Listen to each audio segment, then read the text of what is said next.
is Monday, March 10th. It is 6 p.m. and we're in the Nashua North Boardroom. Ms. Lamphere, can you do the roll call? Sure. Ms. Darling? Here. I am here. Ms. Raymond? Here. Ms. Bryn? Here. Mr. Claffey? Here.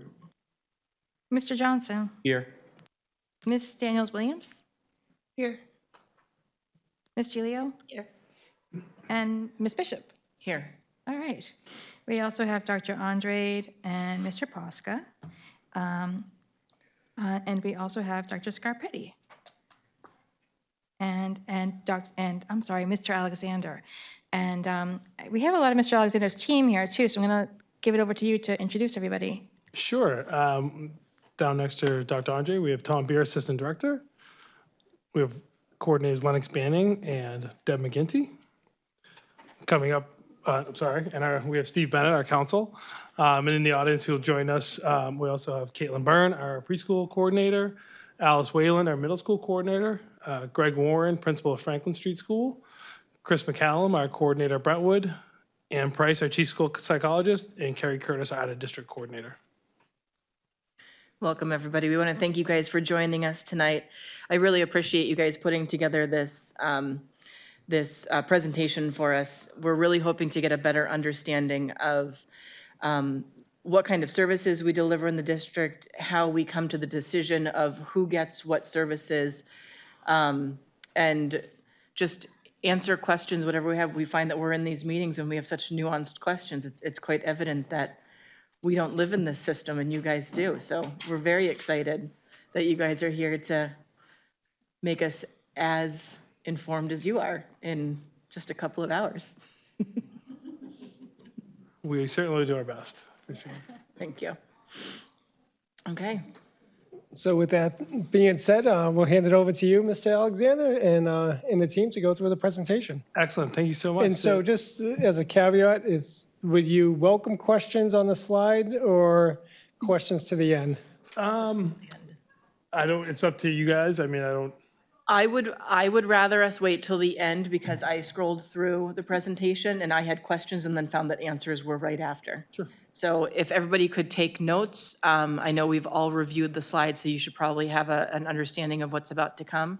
But if you have questions that pop up, maybe there will be some organic pauses where we can address them, but let's wait for those organic pauses to happen and just write down your questions in accordance with the And I know, PowerPoint slides. yeah, and I know probably Attorney Bennett will have a disclaimer to make sure that in general, we'll be talking about the law and not individual cases. So we want to make sure that we don't violate any students' rights tonight.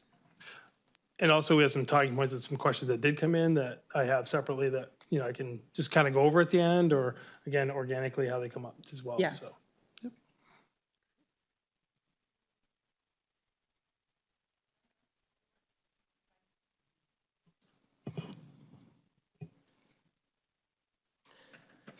Okay, so for tonight's presentation, the objectives are you have a better understanding of the special education process regarding timelines and other information, have a better understanding of what the least restrictive environment means, have a better understanding of what free and appropriate education, or FAPE, means, and also have a better understanding of the different special education programs that are within the Nashua School District here.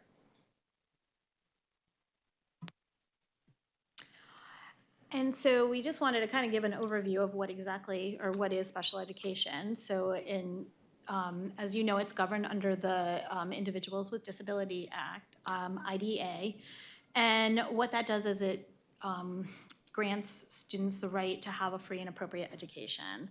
The free appropriate education is covered within the IEP. It's specially designed instruction that is provided at no cost to meet the different needs of each child with a disability.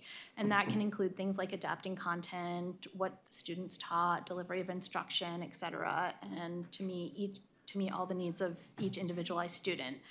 And that being said, the range of that support will vary based on what the student's needs are.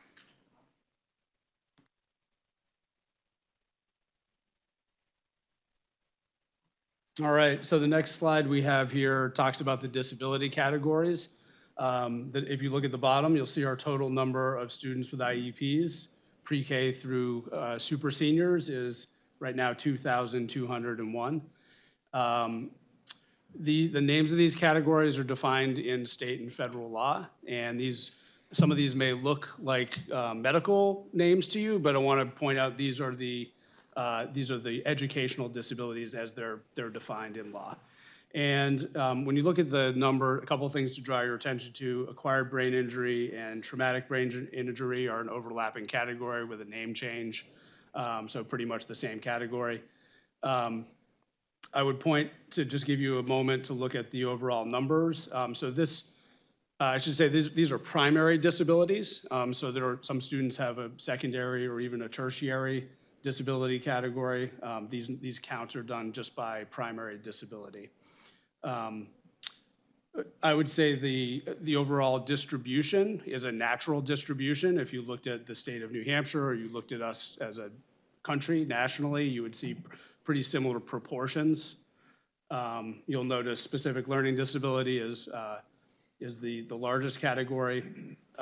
Developmental delay, we'll hear more about when we talk about preschool. That's sort of a catch-all category, and it's only for children under the age of 10, because sometimes we don't know what's the source of a student's struggle when they're young. And that's kind of it. Does anyone have any clarifying questions on the categories? I know we're holding questions, but if anyone needs clarification, I'm happy to. I'll ask one question on that. Who diagnoses those? Do they come in from an outside provider, or do you guys do it? I love that you use the word diagnosis. That's a complicated question. So I'll answer that one. Attorney Bennett, if I get off track, let me know. So diagnosis is a medical term, first of all. I apologize. That's okay. that's where I live. That's a common, and there's a huge amount of overlap, right? Yeah. So, there are criteria set in state law about what assessments need to be reviewed to qualify a child under any of these categories. Okay. The diagnosis, there is some overlap. So other health impairment, for example, does require a medical diagnosis. Some of these other categories, autism, for example, does in New Hampshire requires a medical diagnosis that goes with that as a part of the review process. Yeah, it's in state law, so you can't change that. Yes. Could you give an example of another health impairment? Just because I'm just wondering what that category would cover. Yep. So one of the common ones is ADHD, for example. Asthma is another big one. I think what is written on the deliberation form talks about anything that limits strength, vitality, or alertness is kind of what the statement from the state is, other health impairment. Ms. Raymond? Thank you. So several years ago, I was working with, before I was on the board, some kids who were medically fragile, like they were wheelchair bound or they needed feeding assistance or other assistance. Would that still be the other health impaired, or is there a different category? And So then it could- follow up, can they have more than one category? Yeah, so as Mr. Beer said, there are 3 different educational disability, primary, secondary, and tertiary. Those students could fall under multiple areas, from other health impairment, orthopedic, multiple disabilities. Multiple disabilities, when we start getting into, the 3, 4, and they all kind of are primary reasons why there's an educational need and support. So a lot of times the medical students who are medically fragile, that's a term that we will utilize, but they would fall under multiple and could fall under multiple different categories. One more. Thank you. So all of these kids with their needs, do they all go to their neighborhood school, or do we have specific programs depending on what school they're in? I think So we'll I'm probably hoping we get can to get that. through this, Get and then there? we can Alright. get there. If we don't answer that question, then we can certainly come back to that, if that's okay. See. I would say that a disability category is not it's not the determining factor. Okay, that's really where I was going. Yep. Okay, thank you. And this is me as well. Folks, this is a graphic that is borrowed from the Parent Information Center, PIC. Just as a side note, I encourage you all to be familiar with the PIC of New Hampshire. Every state under IDEA gets funding to have a parent information center. In New Hampshire, ours is Parent Information Center of New Hampshire. So that's where this graphic is borrowed from. This is a rough outline of the special education process sort of in sequence. So starting with suspected disability, somebody makes a referral. There's a process then to determine whether the team moves forward with an evaluation. Having done an evaluation, the team must come back together and determine whether a child meets the eligibility requirements as a child with a disability. And we talk about, is there the presence of the disability according to the definition, and also does it have an educational impact? When a child is eligible, then we move to the development of an IEP. When the parent has agreed and there's an IEP in place, placement goes along with that based on the child's needs. And then ongoing monitoring, and so you get back into a cycle of annual review. It's required under state and federal law that we review, that the IEP team, review the IEP at least annually. So this is, again, a continuation of the last slide, but we attach kind of the timelines by which we have to follow for this. This was updated a few years back and has kind of switched between what they call business and calendar days. So as you see when we receive a referral, and a referral can be made by anyone. It certainly could be made a bus driver, a parent, a teacher, anyone involved with that student has knowledge of the student. So that's business days. So that is any time the SAU office is open is considered a business day. It is not the school day, so teacher workshop days, vacations, snow days, those are all constituted business days. And then the permission to evaluate, if we receive and move forward to evaluate, we have 60 calendar days. So again, that includes Saturdays, Sundays, holidays, everything there you'd find on a normal calendar, along with the development of the IEP for the student when they're found eligible. It's calendar days as well. So you can imagine the stress that a lot of our special ed teachers are under during the winter months and vacations, because it really starts to limit a lot of that. And then the IEP is agreed upon and the district placement is determined, and just kind of put down there. And I did take off, in the past, we know during COVID that did not change any timelines that we had as well. So we were still following the same timelines during COVID and the remote times. So least restrictive environment. And I'll ask Attorney Bennett to jump in. Any questions on the next couple slides here, because these are probably the ones that have the most discussion when we start talking about things. But least restrictive environment, I think Deb started to cover that a little bit, is again, being able to have the child educated in the environment that's least restrictive. And we look at a continuum of from the regular classroom through home-based to hospital-based instruction being the most restrictive. So everything in between there, anytime the child is removed from that regular education setting is considered to be more restrictive. So we strive to provide as much education as we can in the least restrictive environment, and that's really what drives us towards FAPE on that. Yes, please. I'm pretty sure this isn't in the slideshow. If we have a student who has had some sort of outside of school event that's resulted in an injury or a prolonged illness or some other circumstance where they need hospitalization, say, for weeks to months, do they need an IEP or a 504 for us to work with the hospital to make sure they're still getting their educational needs met? So if a child is, any child, Like any child. we're in a hospital, then no, we work collaboratively to make sure we can work to provide them some level of education if they're there.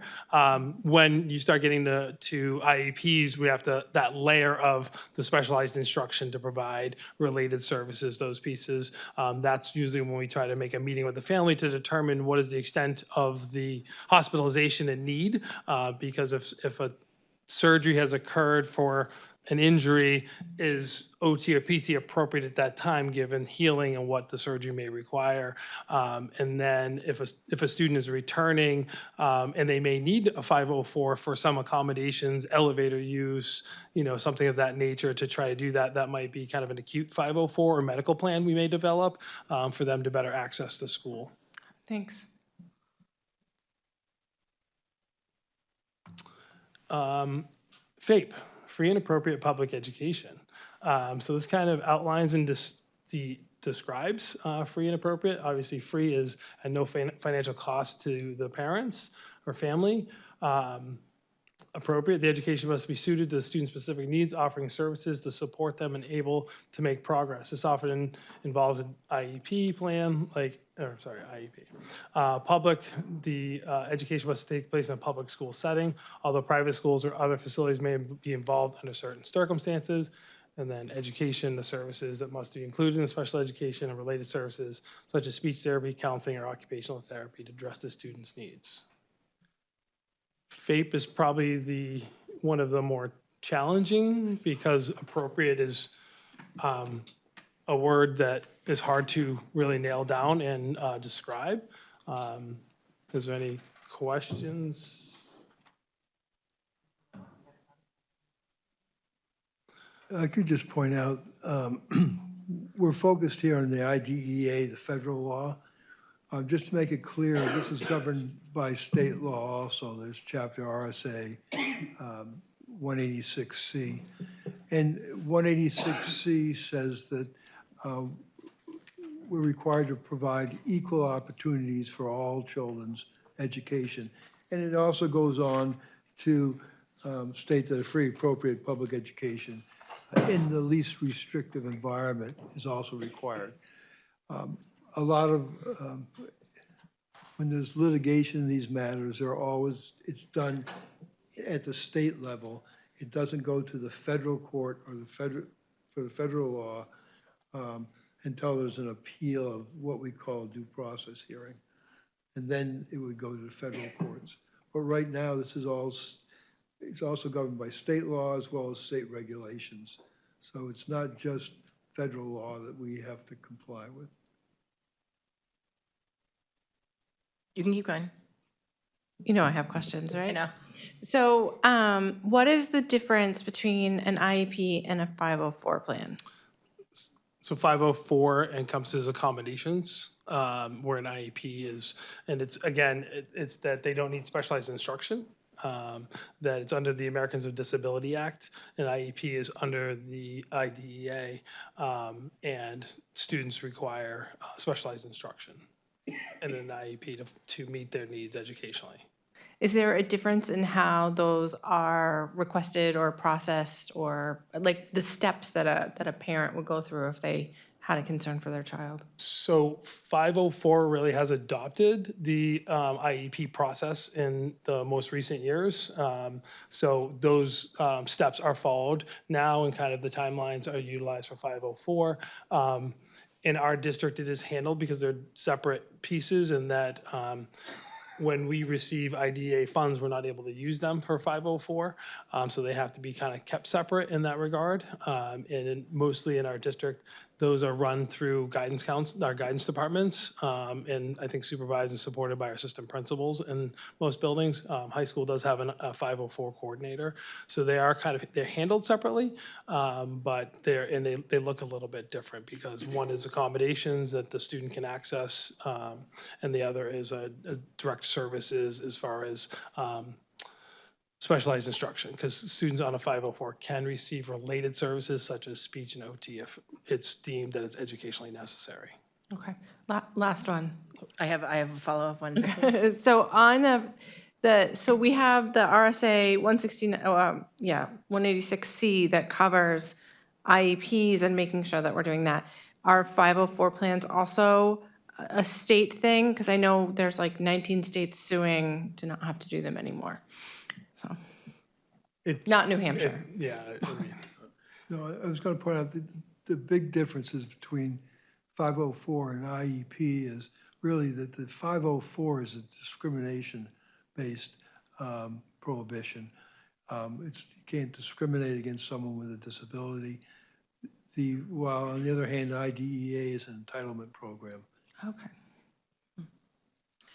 So my follow-up question is, and it could possibly be more theoretical, is when we're defining what's appropriate, who's making that definition of what is an appropriate education for a student? Is it based on Department of Ed, what we're supposed to be doing, or does it? So those are team Depending on- determinations based on the student's needs. Okay. And then I think, as Steve had kind of mentioned, that's where sometimes the differences may fall on what's appropriate versus not. And unfortunately, there is a dispute resolution process in the state that we follow to that regard. The state reinstituted a facilitated IEP meeting if there's a disagreement between the team and school district and the parent, which helps facilitate that out to try to mitigate it from going, further down that process legally. So, but we try to think of what's in the best interest of the student when we're doing that. Okay. Oh, popcorn. Okay, over here, Rob, and then we'll just go around the circle. Do we see a number of students switching from IEP to 504 and vice versa from 504 to IEP? I would not say a lot. Certainly, there have been students, because the goal is to try to remediate or help them overcome that weakness to some extent and be able to manage that. And there have been students who have gone to 504 plans because they have remediated that. Obviously, the goal is to not need a lot, but what you do find is, as Steve was talking about, 504s can continue on in college and as an adult. So I think that maybe there are a lot, because when they get to college, we don't have those numbers, how many access, supports when they're in college. And that, to that point, we have seen sometimes a spike in referrals of older students because of concerns around that, so that they can access and as they are in college. Did I skip you, Mr. Claffey, in the runaround? Okay. Just because everybody raised their hand quickly, so. Giving you a wink. Yeah. Oh, well, thank you. Is it? Do you have a question? May I? Yes. Before I ask, I want to make sure I understand that my understanding of 504s is accurate. So from what I've read, a student can qualify for a 504 without a diagnosis of any medical disability. Is that true? They don't need a diagnosis, is what I read. Go ahead. No, the 504, you have to have a certain disability, and they list all the disabilities that are recognized. But you don't need, and this is some issues we've had, and I think the bottom line is some things are very obvious when there's a disability, and it's very obvious, and we don't press parents to go to the doctor to get verification of something that's obvious to everyone on the team. And there's other indicators that would show the disability other than a doctor's report. But there are certain disabilities that do require medical verification, let's say. Well, what's a disability that doesn't require a diagnosis from a professional? Besides, because I sat in on a lot of these as a teacher, and I felt as if the process was pretty much, teachers are concerned about a student not succeeding. We want the student to succeed. But I felt that the criteria that was used was very ambiguous. Go ahead. I was just going to say if it was okay that we could, because we were here to talk about special education, I don't want to downplay that, but I'd love for us to be able to gather some information, Mr. Claffey. We can compile some 50, I can work with Attorney Bennett and get some 504 information, and definitely share that back to you through Dr. Andre so that we can But you guys don't have, so I know it doesn't cost extra, right, other than the meetings, but this isn't something under your So purview, so- it could cost more depending on what the services are that may be needed for a student. Again, they may have access to related services to prevent, as Attorney Bennett said, any discrimination happening based on their disability. A student who's visually impaired that does not need special education may require orientation and mobility services, which would be through a 504, and the district would be, obligated to pay for that. It's just we can't pay for that out of our IDA funding that we receive, because that is for special education. I understand that. But this isn't the time to talk about the diagnosis process. I wasn't prepared to speak That's directly fine. to that. Dr. Andre, that's fine. I certainly can get you that information. Yeah, we can follow up. And I think just, if I can ask it another way, when you have a 504 meeting or an IEP meeting, what's criteria or prongs are you looking at? It's mostly the impact to education and settings. Yeah, for What's them the to be- interference, right? Be able So, to access and gain access, so they're not being discriminated upon, so they can come to the school. Dan, I've got an example. Oh, you need to be up at a mic. Come stand at the podium. I'll give you a quick example of a diagnosis for 504 that you don't need a doctor's, a broken arm. Kid comes in a plaster cast with crutches, and the parent said he's got a broken leg, so we would make, in some instances, accommodations for that student. But that's a medical, I mean, it's clear. You don't need a doctor's note. But we don't actually need something written from the doctor. I understand that, but I've seen other cases where there wasn't a broken limb. It was more the student was struggling, and let's figure out what we can do to help them succeed. So we're going to give them a 504 to help them succeed, but it didn't seem as if there was a clear, the criteria to me wasn't clear. That I understand. I understand that. Use the elevator, have your friend leave early, that's no problem. I think some of that goes back to what Attorney Bennett was saying, that if we had a parent that came in and said, my child has ADHD, and you're part of that team, and they're recognizing and seeing a lot of potential issues within the class But that's diagnosed. But we're- ADHD is a Right, but diagnosis. we're not requesting the parent to bring that. They're telling us that the doctor recently diagnosed. We're not asking and saying, please bring us. Well, you're assuming that there has been a diagnosis based on what the parent told you. Right. So that's a medical condition. That's a disability. Yep. And it seems to me that there are times where something is, I don't think the word disability entered the conversation sometimes, but Yeah, I don't know. I wasn't there. I apologize, but I'm happy to. you don't have to apologize. To get, You weren't here when it happened. What we have for information on that for sure. I know. I just wish the process was a little more cut and dry, a little more precise, that's all. And we're trying to do that to the best of our ability without, violating, the federal expectations on that, so that it is a little more clear. And we've worked with our coordinator at the high school, who's been very well versed in it, to create a handbook, so that we have a better handbook and knowledge of 504 processes. Thank you. Ms. Gilio and then Ms. Daniels-Williams. I did not have a question. Okay, Ms. Daniels-Williams. So my questions were kind of answered and pushed to, you're going to give information to Dr. Andre, because what Mr. Johnson and what Mr. Claffey said was exactly what my question.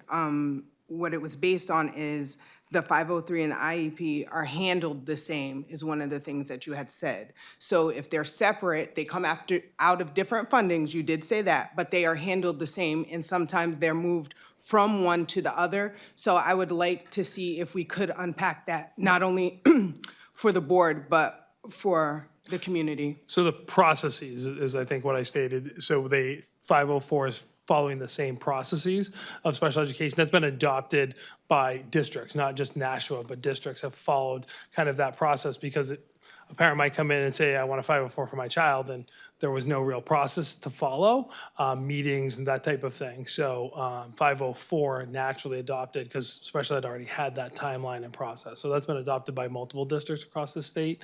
And there, as Mr. Bennett said, there are two different pieces, right? One is discrimination, one is entitlement. So I guess one is a written plan that has specially designed instruction in it. The other is a written plan that has accommodations to help the child access their education. How is it determined? Because we just learned that 504, you don't actually have to have a diagnosis. I'm thinking most of the IEPs that come fresh from the district have diagnosis in them. So that's what I'm saying, like unpacking the difference between the two, especially since this district is handling them both kind of the same. So it's a referral process that if, the referral comes in that I'd like my child to have a 504, the 504 team would handle that process and move forward with that. If it comes in as a referral for special education, then we follow the special education process and the steps that we take there in the referral meeting through the evaluations. The same one that's listed here. So, yeah, Thank you. absolutely. Ms. Lampier? So you guys mentioned a facilitated IEP meeting. Yes. I'm wondering if there's any data you can give us on how often that happens? How often we have facilitated IEP meetings? How often we have them? Yes, yeah. I don't have that data. I believe we've had one this year. Okay.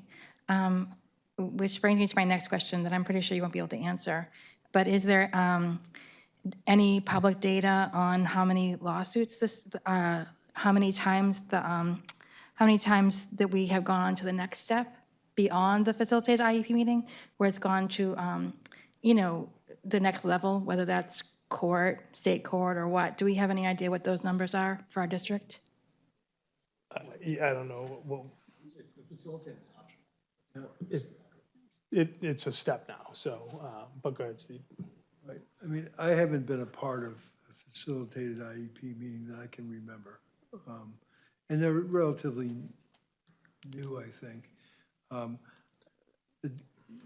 There's a lot of work done well before it gets to this step to try to find some accommodations between the parents and the school if there's a difference of opinion on things. So first, I'm just wondering, like, what the numbers are of people that don't agree with the school to the point that they go on to the next step. I can tell you that I have probably 3 or 4 cases going at a time at various levels. Rarely, not more than 2 or 3 times a year would we end up in actually due process.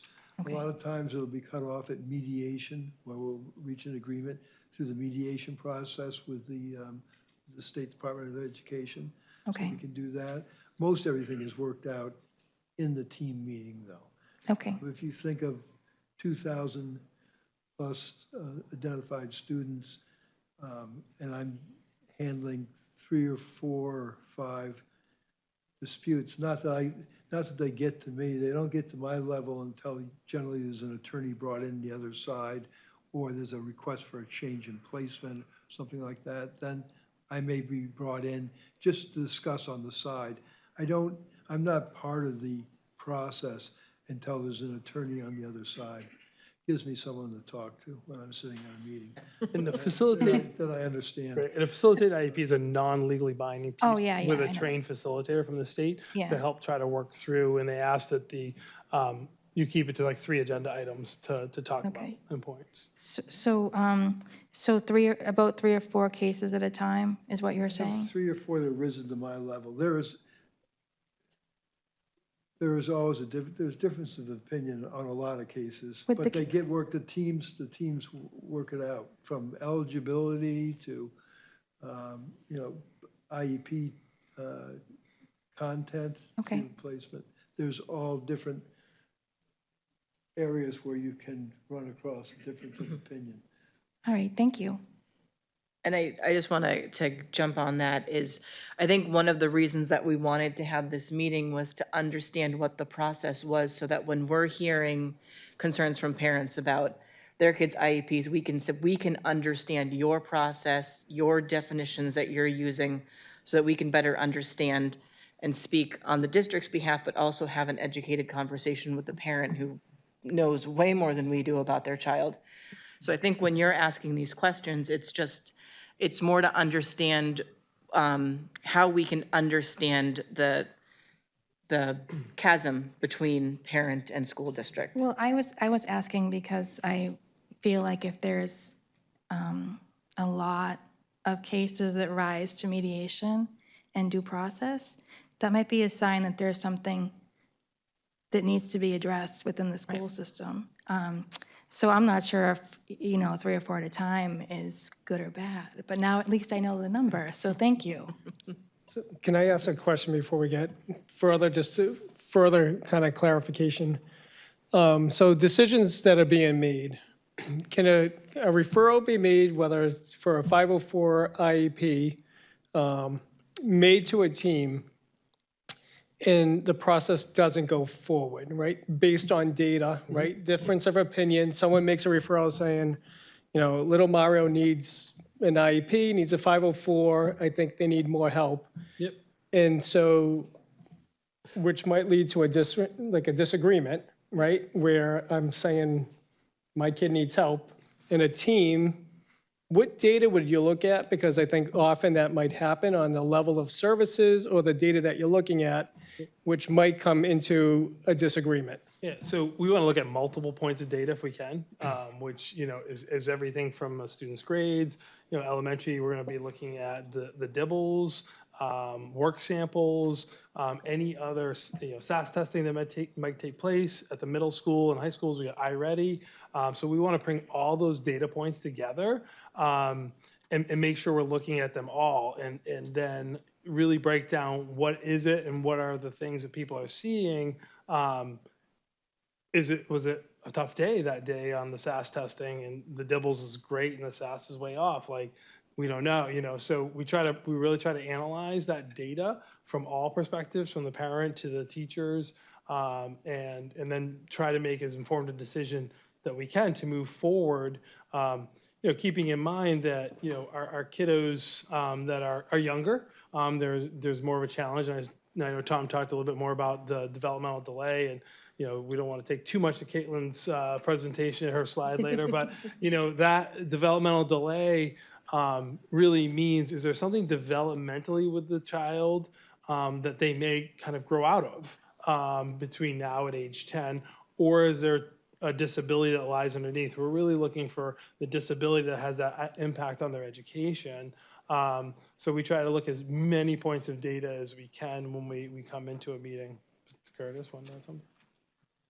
So I just wanted to add is, having sat on a number of eligibility determination meetings, there's a number, for each one of the criteria or the educational disabilities, there is an eligibility determination form that the team reviews.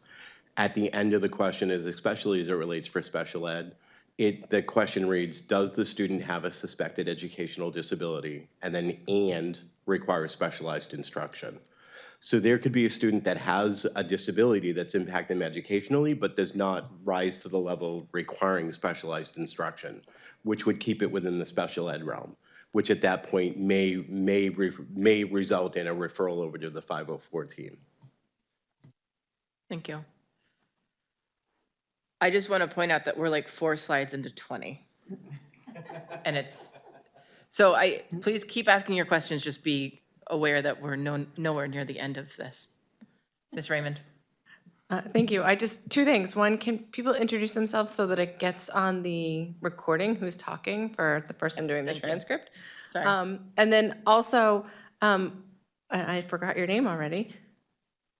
Kerry Curtis. Mr. Curtis just said something that triggered a thought, and that is, can we have kids who meet the disability criteria, but their academics aren't being impacted, and so they would not get an IEP, even though they need stuff like physical therapy or other assistance? Yes, they can. So when we do that, again, we're looking at, does the disability impact their education, and do they need specialized instruction to remediate that area?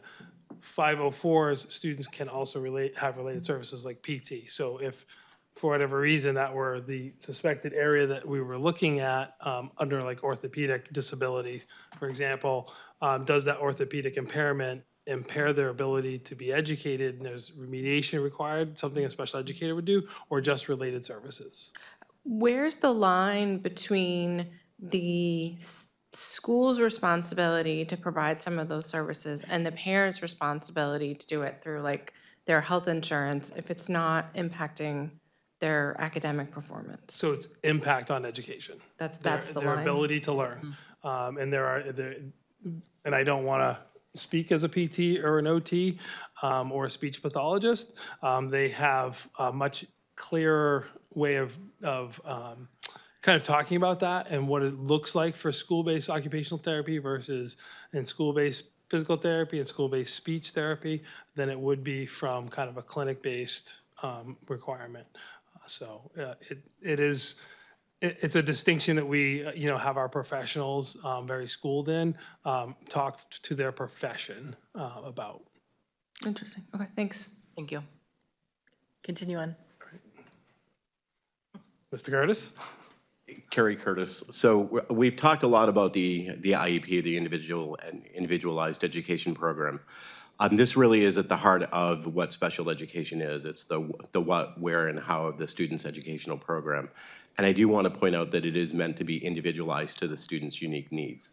It's a map that lays out the programs of special education services and supports that the student may be eligible to receive and what progress we're expecting them to make. All IEPs, with the exception of if the student is a super senior and they'll be aging out during that IEP period, are expected to run for at least 1 full year. With the exception is if they're aging out and they're turning age 22, then it would end on their 22nd birthday. So with the IEP, a student receives the individualized or specially designed instruction that's going to focus on improving their skills to meet their needs. That is developed from initially if it's an initial referral and we've done the evaluations, what did the evaluations show were the areas of opportunities and weaknesses? So we're pulling in, the team has discussions on that is, what is going to be in the student's best interest? What skills are we going to target within a specialized setting? And those are going to be your goals within the IEP. And then we'll come back quarterly reporting on the progress towards those goals. The specially designed instruction refers to the teaching strategies and the methods used by the teachers to instruct the students with disabilities, and that the IEP is the legal document and it does provide additional things such as accommodations and modifications for the student. I know Allison or Mrs. Whalen and Mr. Beer will be talking a little bit about what the difference between an accommodation and a modification is in the future, so I won't take their thunder. Okay. Next is intensive needs programming. So we have multiple intensive needs programs within our district and classrooms to help support students who require a more restrictive setting and more support. This kind of overviews what intensive needs program is defined as and what we look at for students to receive within those programs.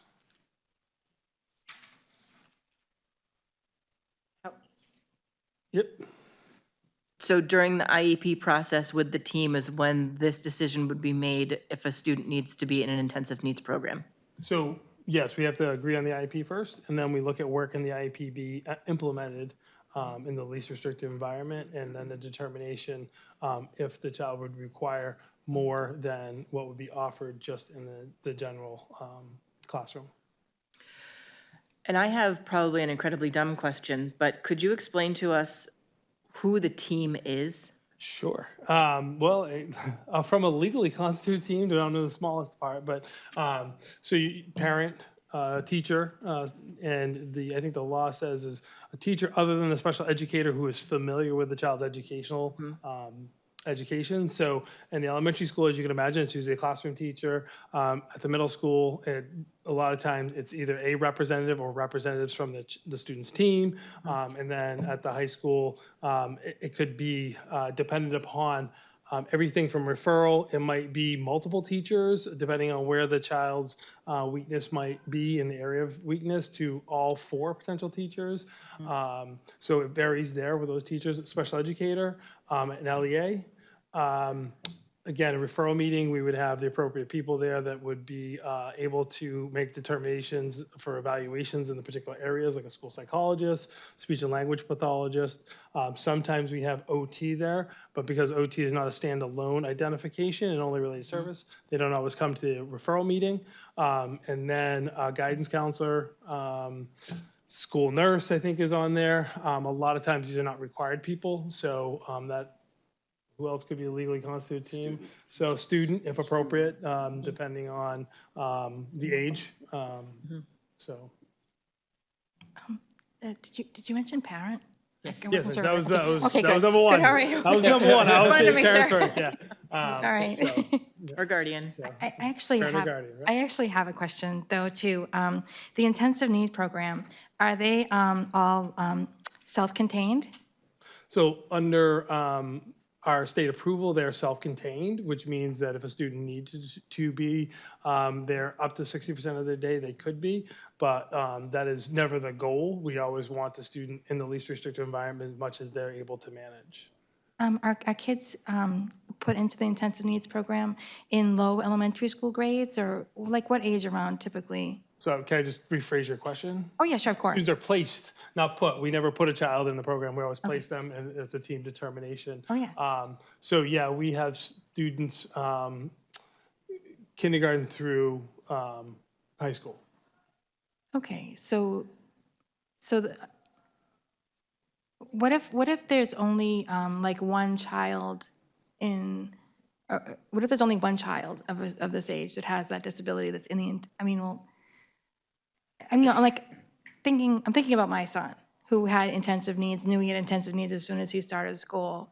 So if he was in an intensive needs program in Nashua, that would mean that he would be spending up to 60% of his time in the intensive needs program. And with what other age kids would be in there with him? So he could spend up to 60% of his day. That's never what we'd like. We want him out as much as possible. And again, we're not placing kids based on their disability. It's a team determination on what their needs are, and kind of outlining like, are these the level of need that a student needs intensive needs for? So what are the age variations? So if we go to the next Yeah, slide. Age of kids in the intensive needs Yeah, program? so I think this might break it down a little. But does this say, it doesn't say, like, with the elementary schools, does the intensive needs go all the way from kindergarten to No, sixth we grade? keep it within, the state allows us to keep it within a 4-year age span. So it could be from kindergarten to third grade? Yes. Okay, all right, thank you.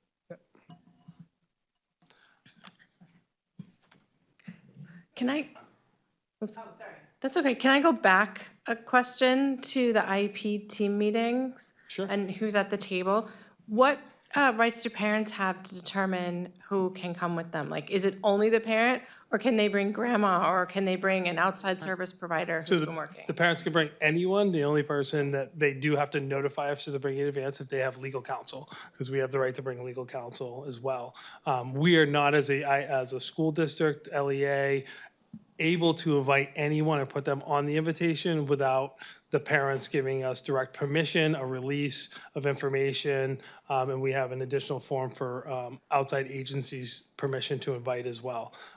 So that we're not then, anytime we're notifying a parent, it's an IEP meeting, that's confidential. So just by, if you ask me to send it to your friend, I'm breaching the confidentiality, even though you've asked me to. I need written permission to do that. Okay, that makes sense. So does the parent have to give you advance notice for anybody other than the attorney? It's completely up to them. Okay, and then how does, like, educational advocates, how do they fit into the picture? In what regard? Parents have the right to bring them? How do they find them? Like, what do they do? I hear about these things, and, people post on Facebook, I'm having this problem, and everyone's like, go get an educational advocate. And I'm like, I would love to know what those people do. Yeah. Certainly, I think Mr. Beer had referenced PIC. PIC has a resource of bank of advocates. PIC used to be able to provide advocates to parents at no cost, but they also have a training program that they offer to parents, public, to kind of go through around IDEA and special education, and they also give people's that have gone through that their name and information to share as a resource. They may act in the role of an advocate. There is no certification as an advocate, so anyone could really act in a role of an advocate for a parent if they choose. But I always recommend if a parent asks about an advocate, I always direct them to PIC because they do have a large resource of them. Ms. Daniels-Williams?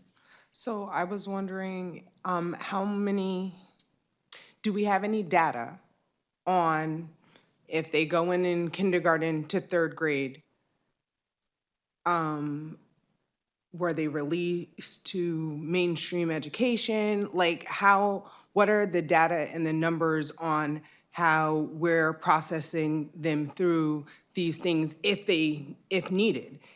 Speaking about the intensive needs, so if they go in and they're there for 4 years, is it something, because we had concerns before about them going into this type of a program and then staying there for their life of their educational process here in the Nashua School District? Like, those were the questions that we had before. So we don't have any data to say how many students started off in intensive needs and have come out of intensive needs programming. We can certainly start tracking and looking at that, but the determination of placement is made annually after the IEP meeting, and the IEP is agreed upon. So it's always determined every year as to what is the most appropriate placement for that student we call it an IEP meeting, but we do have the IEP agreed upon first, even if it's verbally, before we discuss placement. So it is determined annually every year. I was just going to ask, the intensive needs programming, you would consider a placement within the IEP? Because it's more restrictive. And because you're doing quarterly reviews of the goals, if it's working or not working, you're able to reconvene. Somebody would recommend that you reconvene the team because the goals are not being met, or they have been met and now we're just using resources that we don't need to be using. But at those quarterly meetings, who says, I think we need to reevaluate this? Is it only the parent that can do that, or anybody? So we report out quarterly, like report cards or trimesters. The IEP reporting is in alignment with our grading cycle. But a parent could request for an IEP meeting to discuss placement at any time. Okay. But we do, by law, review that annually every year at the IEP meeting. I know we're breaking this down real small with I know the questions we get, so thank you very much for putting up with us. And just a piece of that, so we utilized the New Hampshire NESIS, New Hampshire Special Education Information System. We have to put things in there to generate an IEP and a placement page. It won't let us complete and present an IEP without doing that, which, the law states you go over the IEP, you review the IEP and the placement. Well, in the old days when we hand wrote stuff and we had our other programs, you would present two very separate documents. Now it's one document combined.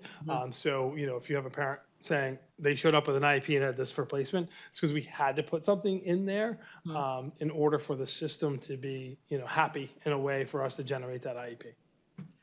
Follow up. Yes, Dr. Andre. Yeah, I just want to follow up on just a question on how many, the goal is always the least restrictive environment and to wean students off an IEP, but it might be appropriate that a student's not on an IEP for 13 years. Depending on so while we want to move in that direction, there might be students in intensive needs program who might stay with us until the age of 22 because it's appropriate, so the goal might never to be off an IEP because it's 100% appropriate. So I think we have to look at it a case-by-case scenario. We don't want a student or a family or a case that's just every year the student's on an IEP without reviewing the goals and the data to say, is this service needed anymore? But I don't want it to be said out there, our goal is to get all kids, least restrictive environment, but our goal is not to take away an IEP if it's needed. Like to say we're going down to X amount of students going to be off an IEP this year, and we're going to meet that goal. That's not the goal. We want to provide the right services when appropriate, but there will be times that, again, it is appropriate for our kids to be on an IEP until the age of 22,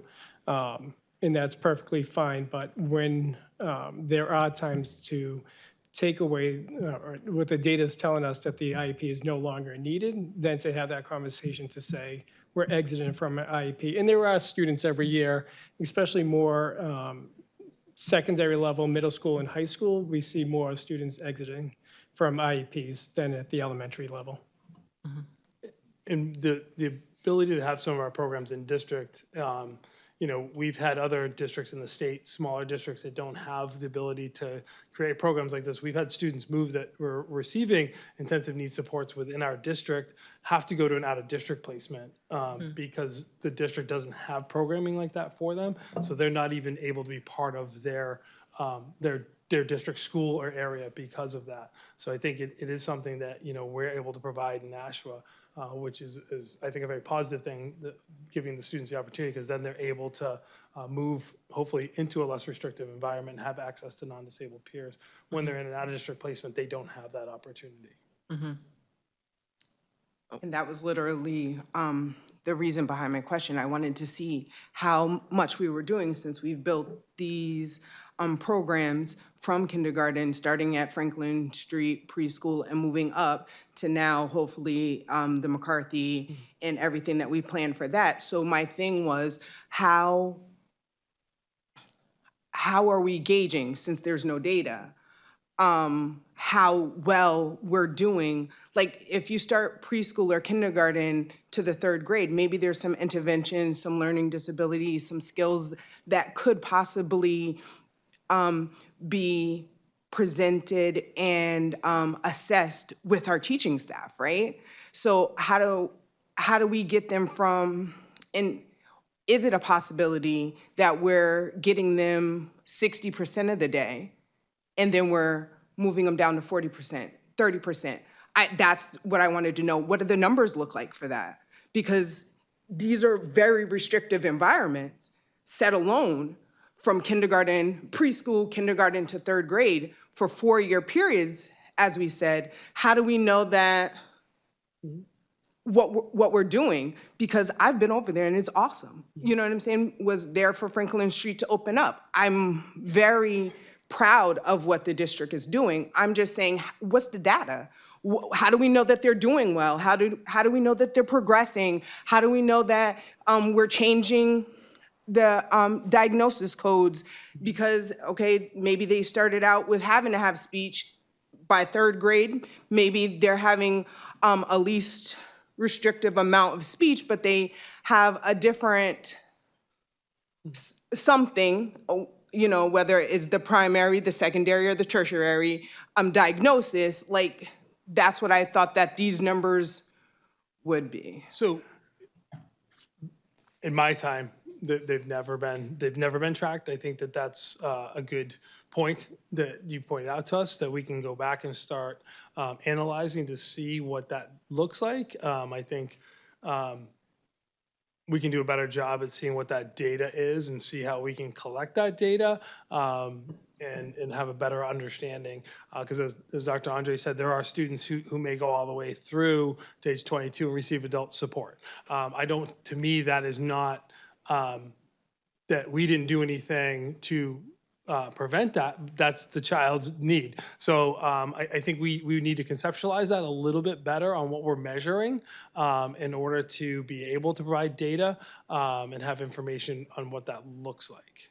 Absolutely. I was just thinking, since the IEPs are entered into the system, then maybe it's just a little report that's ran that says, okay, well, we've moved this same child A, up through the system from 4 years old to, hopefully not, but to 22, because that's our responsibility. So I have some data that I can kind of share and show that we've had a pretty kind of flat line as far as our numbers have gone. So when we get to that, I do have some information that kind of shows our out-of-district numbers, what are our identified population numbers. Even though the population in Nashua students have gone down, we've stayed 2,200 students over the last 3 to 4 years. So our number of students identified has stayed the same. So I do have some of that over here, not on this slideshow, that we can talk about, but you did kind of jump down through our preschool and went all the way to our Brentwood Academy for me.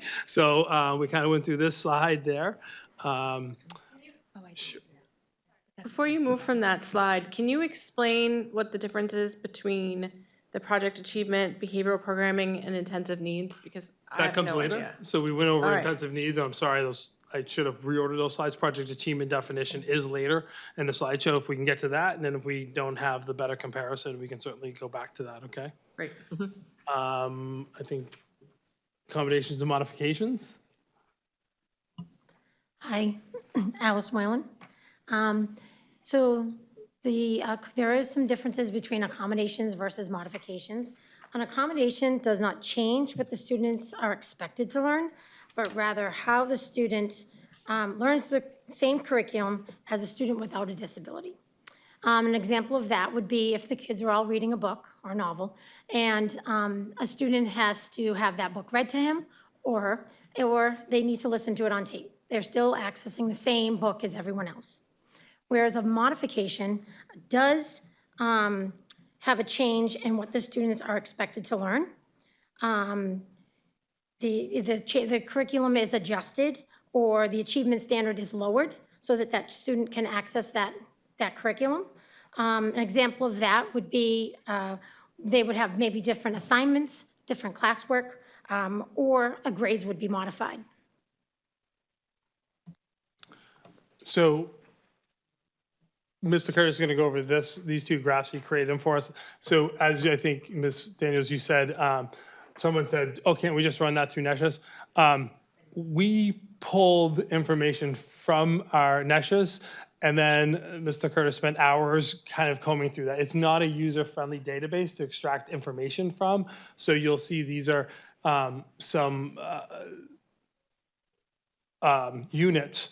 And a unit could be 15 minutes or 80 minutes. So we didn't define the time, just the number of units per month. So I'm sorry, Carrie. Hi, Kerry Curtis. I just want to clarify, it was days, not hours. So as Mr. Alexander said, I have two graphs up here. The first one is the related services.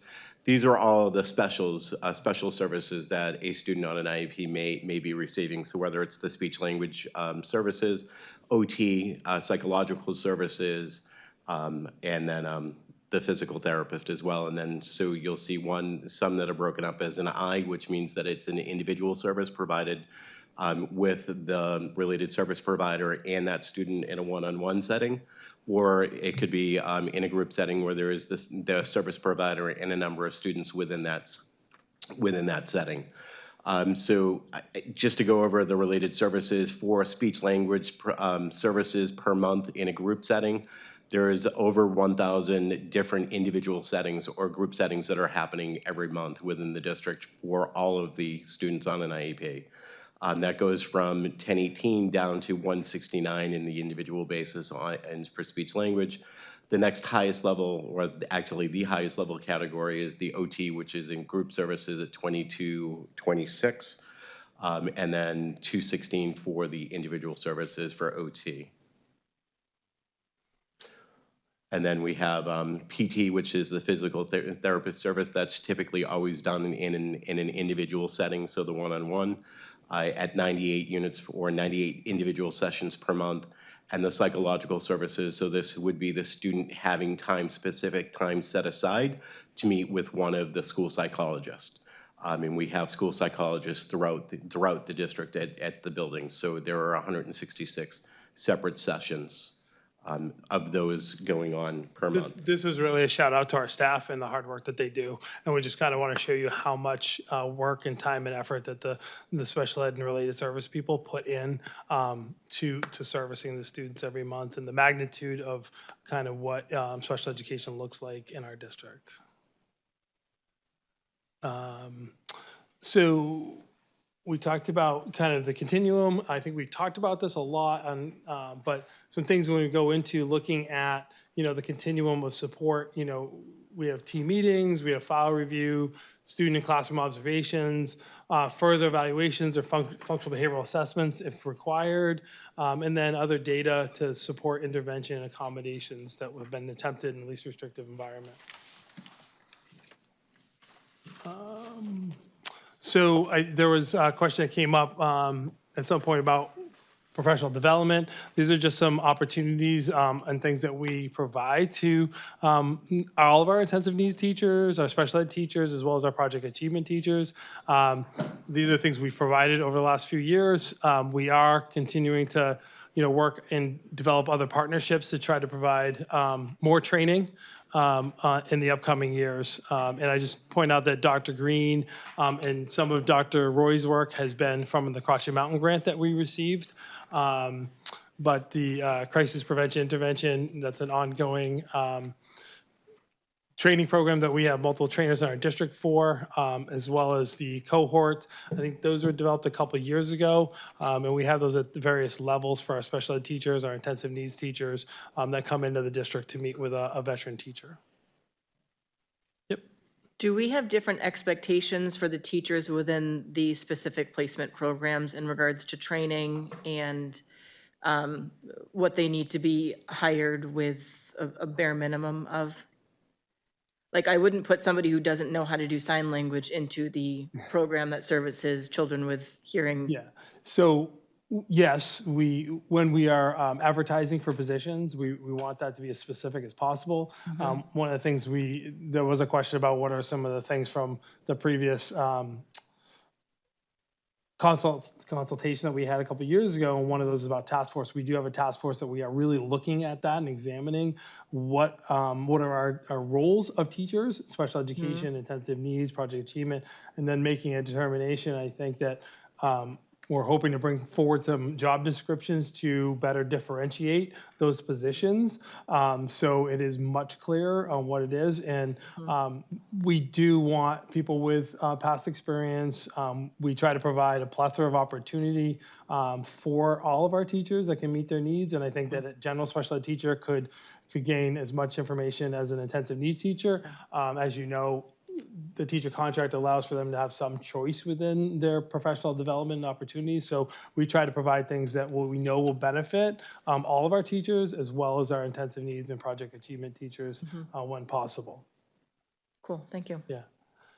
Project achievement, so this is kind of our definition of project achievement. And this one is a bit more lengthy, and it's kind of been our definition of project achievement over multiple years, so I didn't want to take this away, but leave this wide open. So these are students that have more social emotional disabilities and function more in the average to low average cognitive realm. So can you contrast that with the intensive needs classrooms? Like what is the criteria and what is the services that are different between those two types of programs? Because I know that Broad Street has both, but some schools only have one or the other. Correct. And that has usually the programs are located in schools based upon availability of space. A lot have been in schools for multiple years. So the intensive needs have been added at Broad Street over the last year. This is more specialized for kids that are, again, average to low average cognitive, have serious emotional disturbance as an identification as part of their educational profile, or may have some trauma history. Looking at it from a different lens, our intensive needs classrooms are really then developed for, the other population of students that may have more cognitive impairments, kids with other identifications with autism, severe nonverbal, have a component of behavior and need all that specialized instruction, related services, speech, all those things that would be gained within their environment, within the classroom setting in a smaller group, where this is really focused more on the social emotional behavioral program. Got it. Thank you. I've gone 8 years now with not knowing the difference. So I'm going to give Mr. Warren and Mr. McCallum an opportunity to talk about Brentwood Academy. This is their new logo, by the way. Yes, that is our new logo. It's a honeycomb behind it because it's a honey badger. Oh, I love that. Because we have tenacity and we're resilient. My name's Greg Warren. I'm the principal of Franklin Street School, and I'm fortunate enough to have two programs in the school, and that would be Brentwood Academy, which we'll speak to first, and then you'll also get to hear from Caitlin Burns, who is the preschool coordinator. So to kind of go back to what you had said before about Project Achievement, several of our students that come to Brentwood Academy have come from Project Achievement. If they are unable to,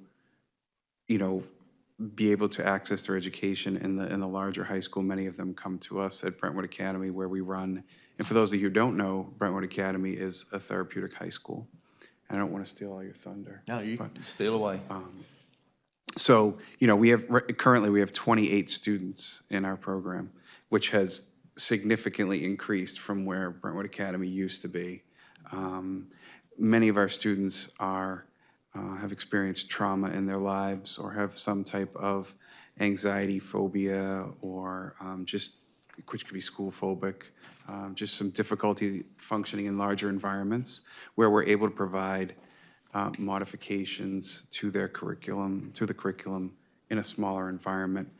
It's a trauma-informed school, a therapeutic school, which we have a therapeutic component for students who may need that throughout the day, and we're able to provide that for them.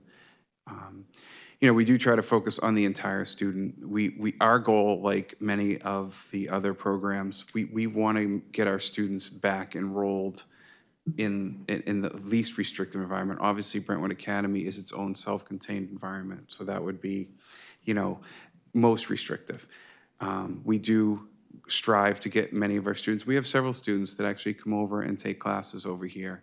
It takes a little bit of time for them and some support. Yeah. So, and two things on that. So I think I'd heard tonight, like, do they ever go back to school? So yes, they do. So we have students who start their day at North High School for classes, and then they come to us, or in the afternoon it's the reverse. So yes, it does happen.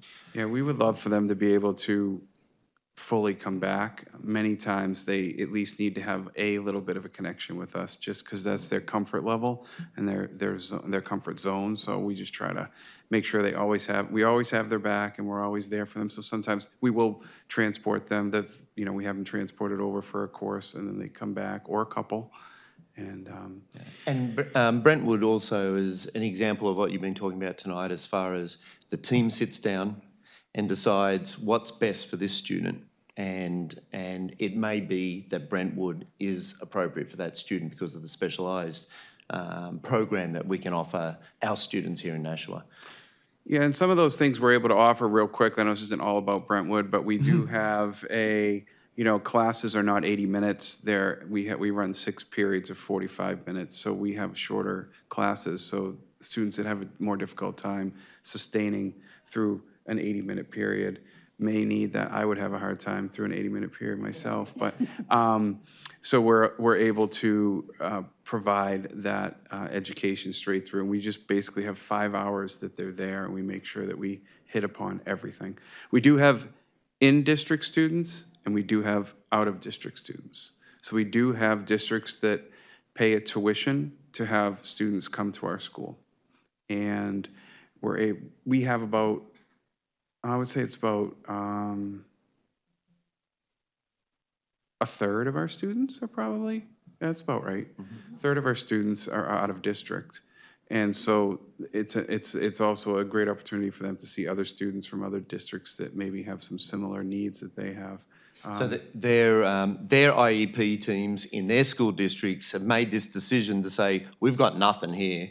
Where are their programs? And Nashua has that program, so we're able to take those students on. And just to be clear, never at the cost of a Nashua student. A Nashua student is never turned away because we have an out-of-district student. And multiple students that are from out-of-district are maybe in a setting where they're not in their home. So if you know, we have a residential program here in Nashua, and a lot of those children need extra support within school too. So we've had a lot of students through other programs come to us. And so they meet the regular high school graduation requirements. It is competency-based. Most of our students, many of our students go for the 20-credit diploma, the core diploma, which we provide coursework in the various areas that we have. Some have opted to have to go for the diploma, the 27-credit diploma, which we don't discourage that. We encourage that if they're able to do it. And then we really try to work. We're taking a real close look at and trying to work together as a school to look at success beyond high school. And you know, that's something we step back and look at, like, what are we providing for our students in transition planning to make sure that students from Brentwood are able to be successful citizens in the community. And and be able to self-sustain. And so that's a big thing we look at. We do have 5 anticipated students graduating this year, which is, I think, the most we've had so far, but we would love to see you all there. And if anyone remembers 7, 8 years ago when they were on Amherst Street in the office building near the old Bertucci's, there were 7 or 8 kids. So 28 just a short time later, so. Yes. And now, we're going to turn the show over to Caitlin Burns, who will speak to something I love to be a part of every day, which is working with our students that are 3 to 5 years old that have developmental learning challenges, and it's great to work with them. So take it away, Caitlin. I'm Caitlin. I'm the preschool coordinator. So for our program, we really work with the children as early as like 2.5, because that's when they can start being referred to the Nashua School District for services. So then we work with the early interventions, early supports and services people. And we have those referral meetings. Many of them have 2 referral meetings per year just because of their age and when we can actually do evaluations. So right now we've had about over 230 referrals, including those second referral meetings, and that's from July 1st on. We have about 223 students that are receiving special education services. Our program is an integrated program, so 3 out of the 4 days we have children that are tuitioned in that are play pals, that are the peer models that help facilitate play and work on language modeling. And they also benefit from having the speech language pathologists do a whole group instruction. So let's see. And then we do have many related service providers. So we have speech, OT, PT, speech, hearing, vision. I said speech already, but. That's right. Caitlin, how many students do we have between both sessions? Including the play pals, we have 286. 6. Right? I looked at it today. 286. Because the number of students served receiving services for special education, how is it? Could you talk more about the method of the kids experiencing everything? And yes, so we have 2 sessions per day. So we have mainly the 3s in the morning, the 4s in the afternoon. We also have what we call early 3s programs. So those programs run 2 days a week, and then they're 2.5 hours, 2 days a week. And then we have afternoon and morning sessions of those. What happens during those 2 hours? Okay, so during those 2.5 hours, we're very busy. So as you can see, we do work on those communication skills, cognitive skills, social emotional self-help. So we really practice on those routines and getting into like how to be a student, so that they are better prepared for when they go to kindergarten, because they already know how to come to school, sit in circle, follow in a line. I mean, you'd be amazed to see all those little 3- and 4-year-olds walking in a line, following the teacher, even up and down the stairs. I think one of the more challenging parts of Caitlin's position is the early intervention and reaching out and making sure that everyone in the community knows about early intervention and making sure those relationships exist. She does send that out annually and has communication with the various agencies around, as well as referrals. And the numbers of referrals that she receives they're pretty staggering. Her staff spend a lot of time throughout vacations, summer, doing a lot of referral meetings and evaluations for our early intervention. And so we screen, any student that comes to us if there's a suspected disability.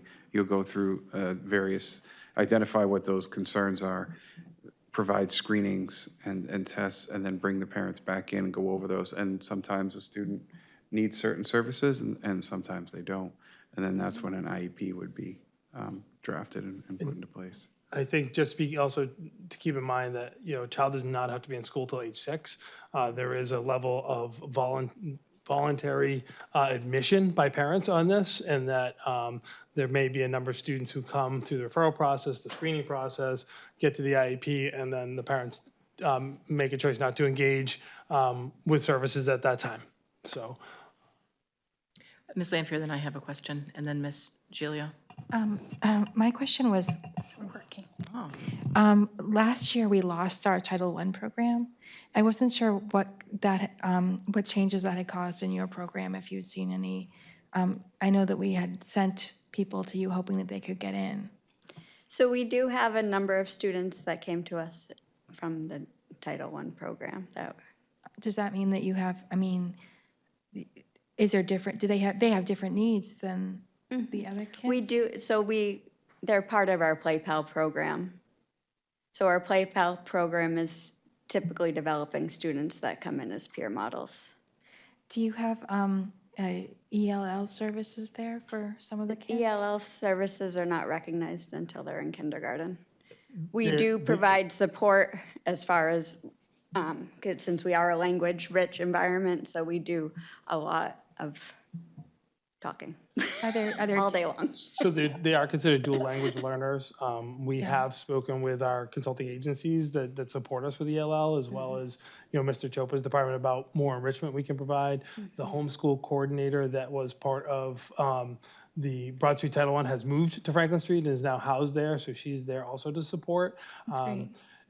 I hate to use people by name, but the legend Raquel Tomic Beard is also housed at Franklin Street that helps continue to support not only our district, but Franklin Street when we have kids and we're looking at language dominance and needs. So we are doing our best to try to support our dual language learners at the EI level.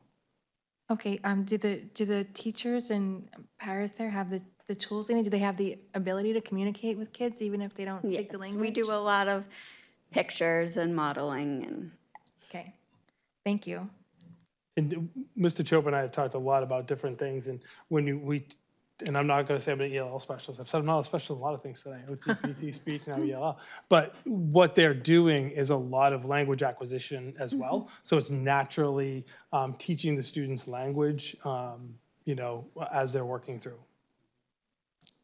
So my follow-up question is in regards to the referral process, because when you're already in, kindergarten, all of the regular grades, you can have a team who says, I'm seeing something different. I'm assuming all of the kids that are already a part of Gateways get an automatic referral to you guys if it's needed, but you're reaching out like the pediatricians, because I don't think every parent knows that there's, a deficit in what their child can do, especially if they haven't been experienced to other children or have had other children before. So when you're looking for those referral processes, I'm assuming it's a little bit different than what it is during mainstream school because you have that teacher support. Correct. So is it a lot of pediatrician referrals? A lot of pediatricians. I'm on the first name basis with some of the people that call me. Good. And then is it the family. same referral process to get into your program? I'm assuming it doesn't follow the same 504 IEP 1560 days. It actually does. does. It does. Yes. So if a pediatrician says, I would like you to be assessed to get into this program, you guys have the 15 days to see if you agree or not. To set up the To referral have meeting. the and then- yeah. Set up to me, that's, Yeah, I yeah. was being me, sorry. It's okay. Yes, to have the referral meeting, we have those 15 Wow. days. Yeah, so we spend a lot of time in referral meetings. Yeah. Between Caitlin and myself. Having absolutely no knowledge of the student and sometimes the family. Yeah, and then so from the children that come from early supports and services, the timeline's a little bit tighter because we have to have everything in place by their third birthday. Right. So it's a little bit shorter. So sometimes that data we talked about to bring to a referral meeting doesn't exist. Yeah. So there's a lot of questioning, a lot of discussion, and I've sat in a couple preschool referral meetings, and they can run much longer than a typical referral in a elementary or middle school can certainly run because you don't just have the data to present and talk about. It's a lot of questions. Are you guys doing the assessment? Like I've sat through some of the gateways, the 1-2-year-old referrals. Is it the same thing? You're sitting with blocks and identifying like Pretty much. all that? It's a little bit different than that's what so they much use, work. but Wow. Okay. Congratulations, guys. Sorry, Ms. Lampier. That's okay, I always have another question. I'm just wondering, do you ever have to turn any kids away? well, I mean, will kids that have, would be eligible for an IEP, do you have to turn them away because you don't no, have room? never. We always Okay. provide services for those children. That's great, thank you. Space. Well, that's another question. I mean, we have 14 classrooms right now, and. Just in our building. And so we have 14 in the AM, 14 in the PM, so sessions. And, to answer another part of your question, is that there are students sometimes that come in and will be screened, and they maybe didn't qualify necessarily for, an IEP because where they scored. So then we are able at times to say, if there's room, you could be a play pal, and your child could still come and be a part of that enrichment. And that's made a big difference, That's amazing. so.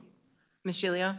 Hi. So after these 3- and 4-year-olds have this wonderful experience at your school, what kind of planning goes into getting them ready when they're going to transition over the summer to kindergarten around the district? I just wondered how that process works. So we do meet with the receiving teams and try to make sure that the parents are also comfortable with the placement and meeting the receiving teams and seeing what the classrooms will look like.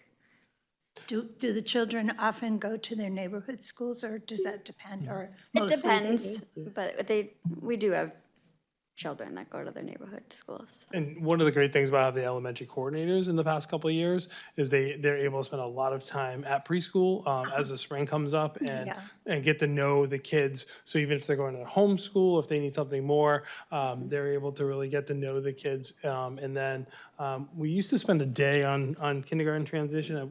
There's an afternoon or an early release day, We're right? kind of trying to figure out how it to look. So we've talked about, different opportunities of how to get, preschool teachers to observe kindergarten or kindergarten teachers to observe preschool, but it becomes a challenge when there's kids always there, and if we're all in teacher workshop, there's no kids there. But I think the coordinators have been a great asset with Caitlin to really get to know the kids to help the transition process. Thank you, that sounds great. It seems like they're getting off to such a great start, and I just wanted to know that it just kind of keeps going on. Ms. Raymond? Thank you. So I have questions about money and laws. So the state provides some extra money for students with IEPs for grade school and above, right? For elementary and secondary, we get, I forget, it's like $2,300 extra per kid.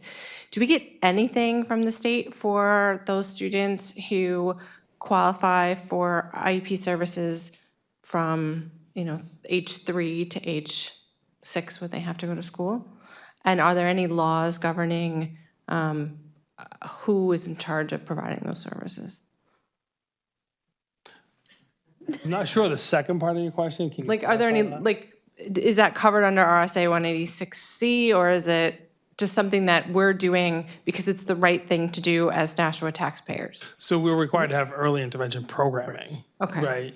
So how we develop that model, what it looks like, there is a little discretion. It's not clear as far as like a school day and those type of things. Smaller districts don't have programs like this. They just go into daycares and provide services, which would be a model if we ever got full. We'd have to examine if we ran out of space, what would that look like? There are also towns will have a small program, and once they fill up, then they go to community-based services or drop-in services. We haven't run into that.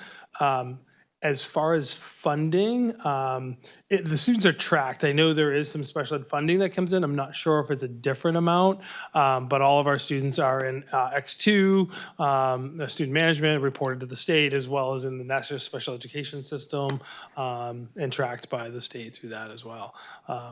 All students that don't participate in, but have gone through the referral process or evaluation process, go into child find, which means they remain in the system inactive unless they come back, and then they become activated, and then we go through that wherever they may need to be in the process again to reactivate everything.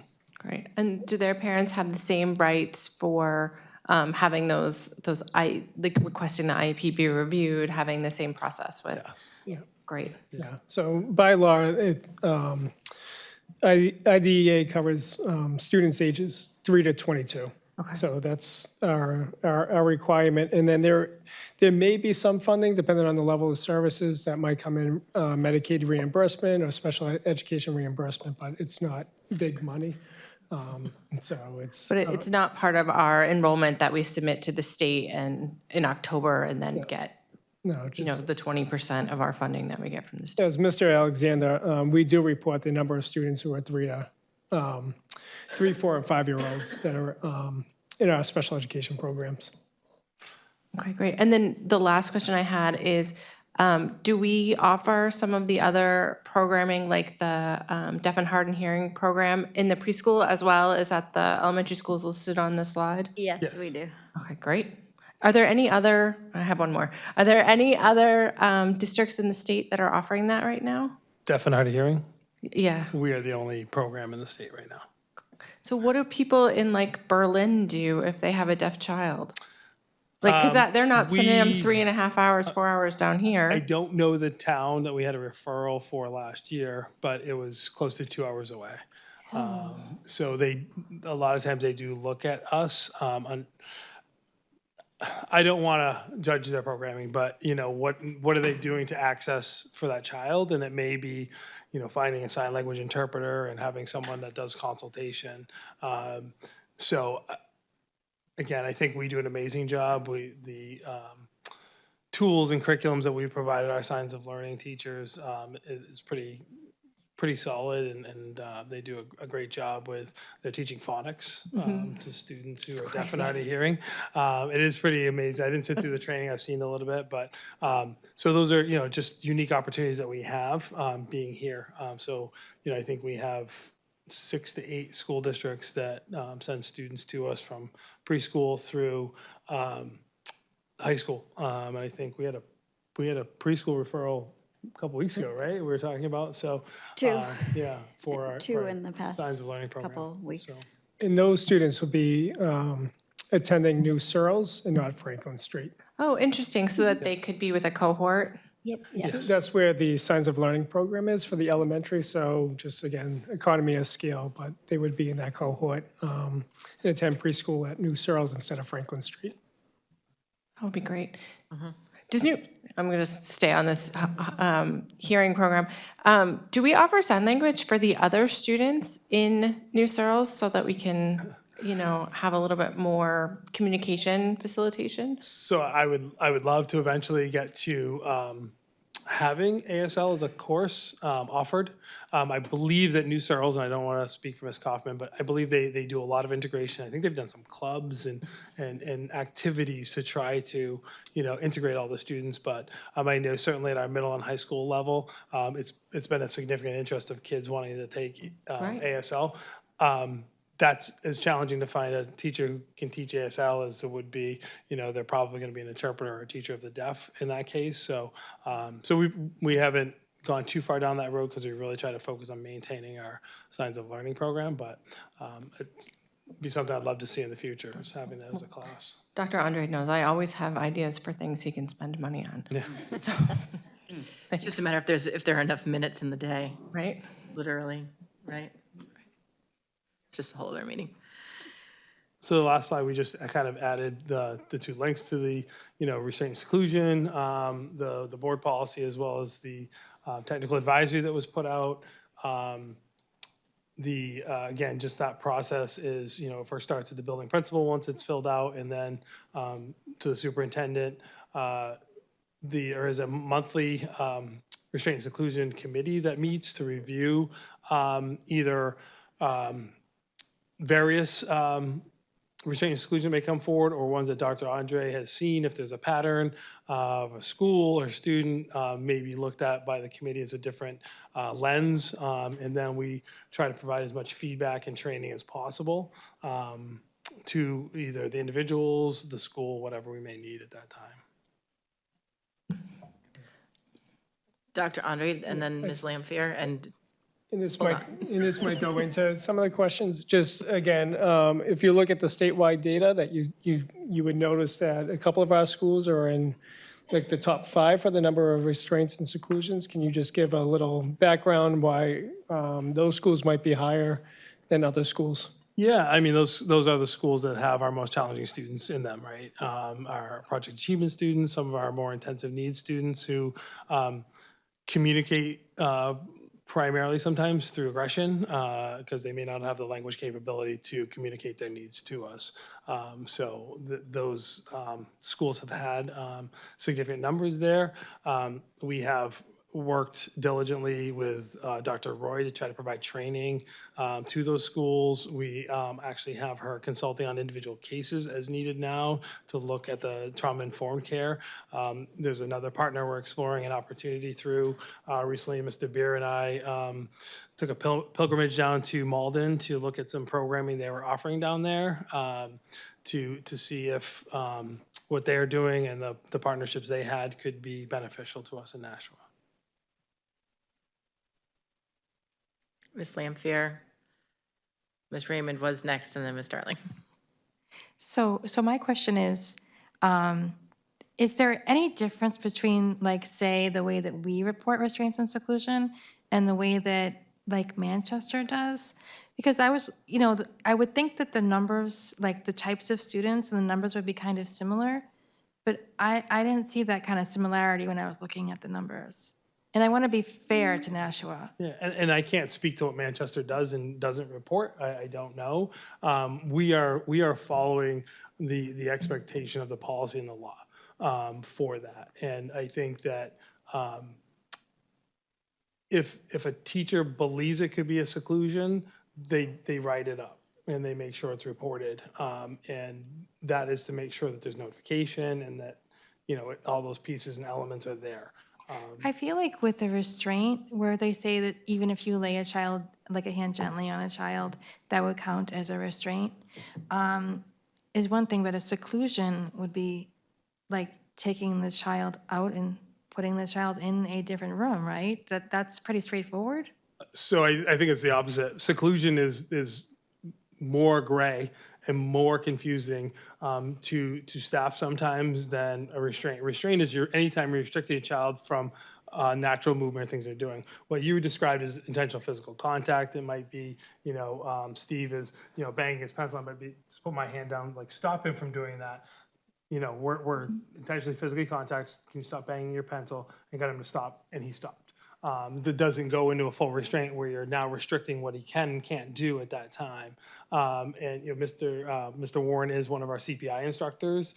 So if he can specifically talk about how he differentiates that within the training process when it comes to that and the matrix they use when they talk about restraint.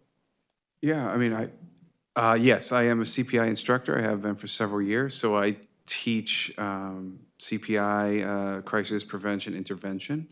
I first would state that the main purpose of teaching this is de-escalation. So the program really emphasizes de-escalation, and 80% of the program is designed around understanding different types of emotional situations. It's not just for students, it's used worldwide, and it's used in healthcare facilities, et cetera. You see someone who's agitated, being able to recognize a person is agitated, how to try to de-escalate that situation, provide comfort and support, and to then try to have some therapeutic rapport with that individual and reestablish that so you can have a good working relationship.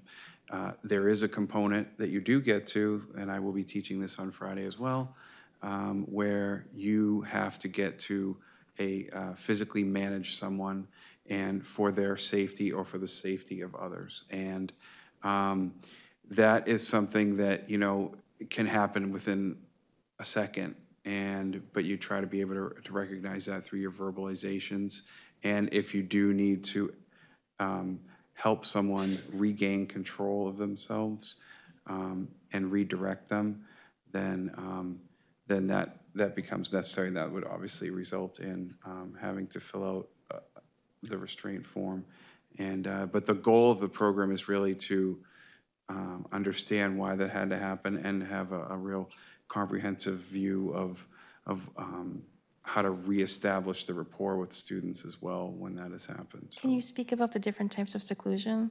Why it's a gray area? I mean. So I think it's a gray area because, I don't mean it's a gray area, it's about whether or not, did the child seclude themselves? Did the adult seclude them? Is a child in a classroom, because you've emptied the classroom, now considered seclusion, because you've removed those peers? And those are the kind of the wording that is not 100% clear. So I think that our staff feel like if we had to empty a classroom because a child's having a behavioral episode, and it's now the teacher and the student, I've now secluded that child because they can't leave that room. And that's how we've looked at the information that has been, put forward by the new seclusion law. Where would you bring the class? In the hall. In the hall? Yeah. Oh, my. Remove the audience. So, And so that would be the two different types of seclusion? I mean, there could be multiple. I think that, like I said, it's when, anytime the child is not able to be with their peers or leave the environment. So it could be a hallway, it could be a classroom, it could be the lunchroom, different environments that it could be in. And what is, is that then called seclusion? So I think that, we've talked with Steve about it on multiple occasions. I don't, in the policy, we weren't able to write up and say, this is seclusion or this is seclusion, that it's just, very, these are scenarios and situations that you find yourself in that are seclusion. And I think our staff, they don't want to, sit down and say, was this or wasn't this? That if they have that question, they're filling out the seclusion form, so it's documented, so that, if it's, to the state or whatever, we're able to have it that has been documented. So, so you must be aware of the numbers. Do you have concerns about them? I think every seclusion or restraint, we always have concerns. So, that's why we continue to try to look at other training and partnerships that we can help train our staff to reduce the amount that we have within the district. Have we seen any improvement over the last few years, or is it about the same? I think that the change in the law has had an impact to us to really make a good comparison between where it was and where we are now. Like, because we have more, there tends to be more reporting of that. So I think it's a challenge for us to really disaggregate what 2 years look like to now. And that, I think the fact that we have them is something we need to continue to explore on how to reduce them and hopefully get to a point where they're not required, that we're able to intervene and provide enough support to students that they aren't needed. Okay, thank you. Yeah, so if I can just add on to that, from my perspective, I think we've changed our culture around the reporting. As you can see in the slide, every restraint and seclusion comes through my office. The building principal signs off on it. I review each one of them. I meet monthly with Dan Alexander and Ann Price, and just, when I have questions, I'm going down the hallway to say, tell me more about this. Tell me about, I just saw Ann today. I'm like, can you tell me more about this student, right? Like, just getting more information. We do look at antecedents and trends, and we're trying to see, again, my background is intensive special needs, so I have a little, it kind of brings me back to the beginning. So we go over, like, what were their antecedents? We're asking, I think, better questions as a central office team to review it, the data and those trends, and I think it's going back to contacting Dr. Green and Dr. Roy to say, how might we do this a little better, or what are the common antecedents coming up, which might be data in a student's functional behavior analysis. Is it demand being placed on the student? Is it an escape behavior? And so we're starting to really look at the antecedents and also the settings in which the antecedents are taking place, and having those conversations again. What are those themes? As Dan said, 2 years ago, I did not get all the reports as a superintendent, and now it's nice to see I think I know a lot of students on like a first name basis now and what's happening on a weekly basis. And a lot of the restraints and seclusions coming in are coming from, you know, 10, 15 students. And then we're able on a monthly basis to see what's the data taking place and are we making any progress. So I think our data is a little clearer. The forms, I think the teachers are being a lot more thoughtful in looking at what was the antecedent, what was the behavior, and what was the appropriate response. So I think we're getting better. I don't know if the overall numbers are going down, but I think the reporting and conversations have greatly improved. And part of that education through CPI is, one of the things that's a mantra in the program is the fact that behavior is communication. Okay, and so you need to look at behavior and what are they trying to communicate? Whether, in any situation you're in. And we have a lot of that, obviously, at the preschool, but that ranges all the way through up until people, well, all of our lives. Behavior is communication.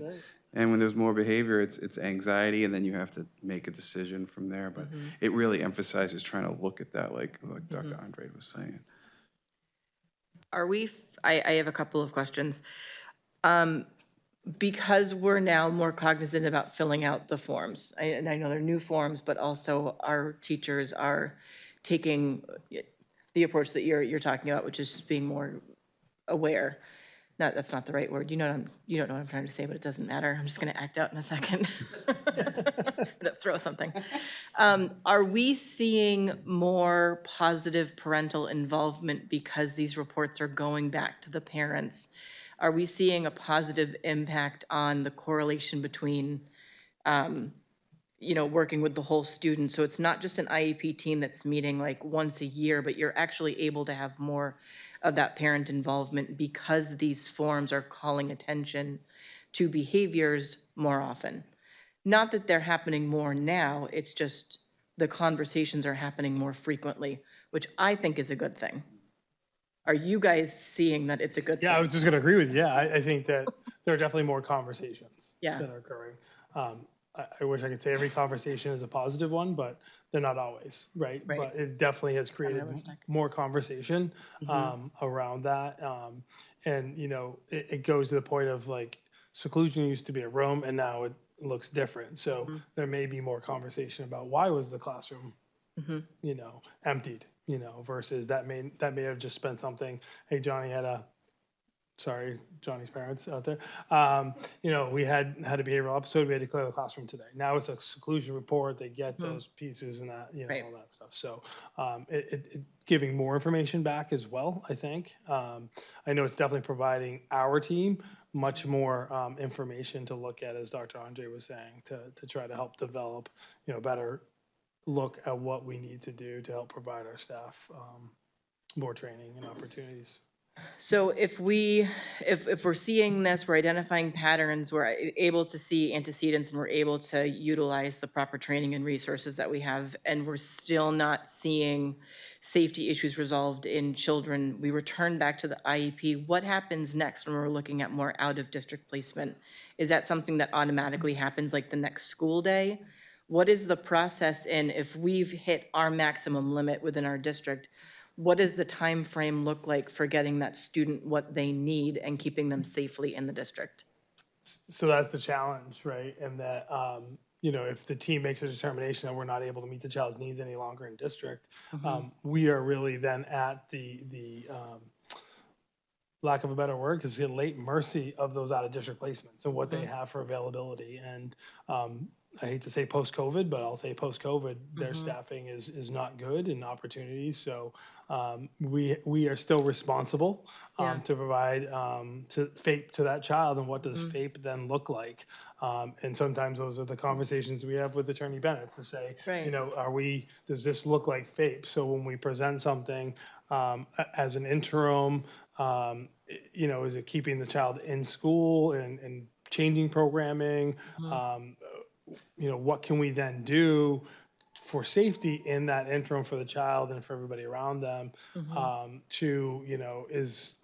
tutoring is something that we look at, and is that appropriate based on age and, the availability, and what can we then provide? Looking at, different, alternatives. I can tell you that, recently we've developed a much stronger relationship with the PAL program, and we've, especially for some of our older kids, utilized the PAL program for a tutoring opportunity. They've integrated them, brought them into some of their programming and opportunities to kind of shake that up a little bit too.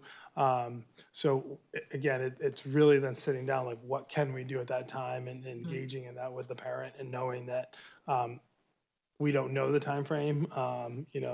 Mr. Curtis, we give him the paperwork and he sends them out to a plethora of schools. I think there was a question about, how do we know? Well, we know based upon what the school offers for opportunity out there that, I don't want to name any school out there because I do have some data here.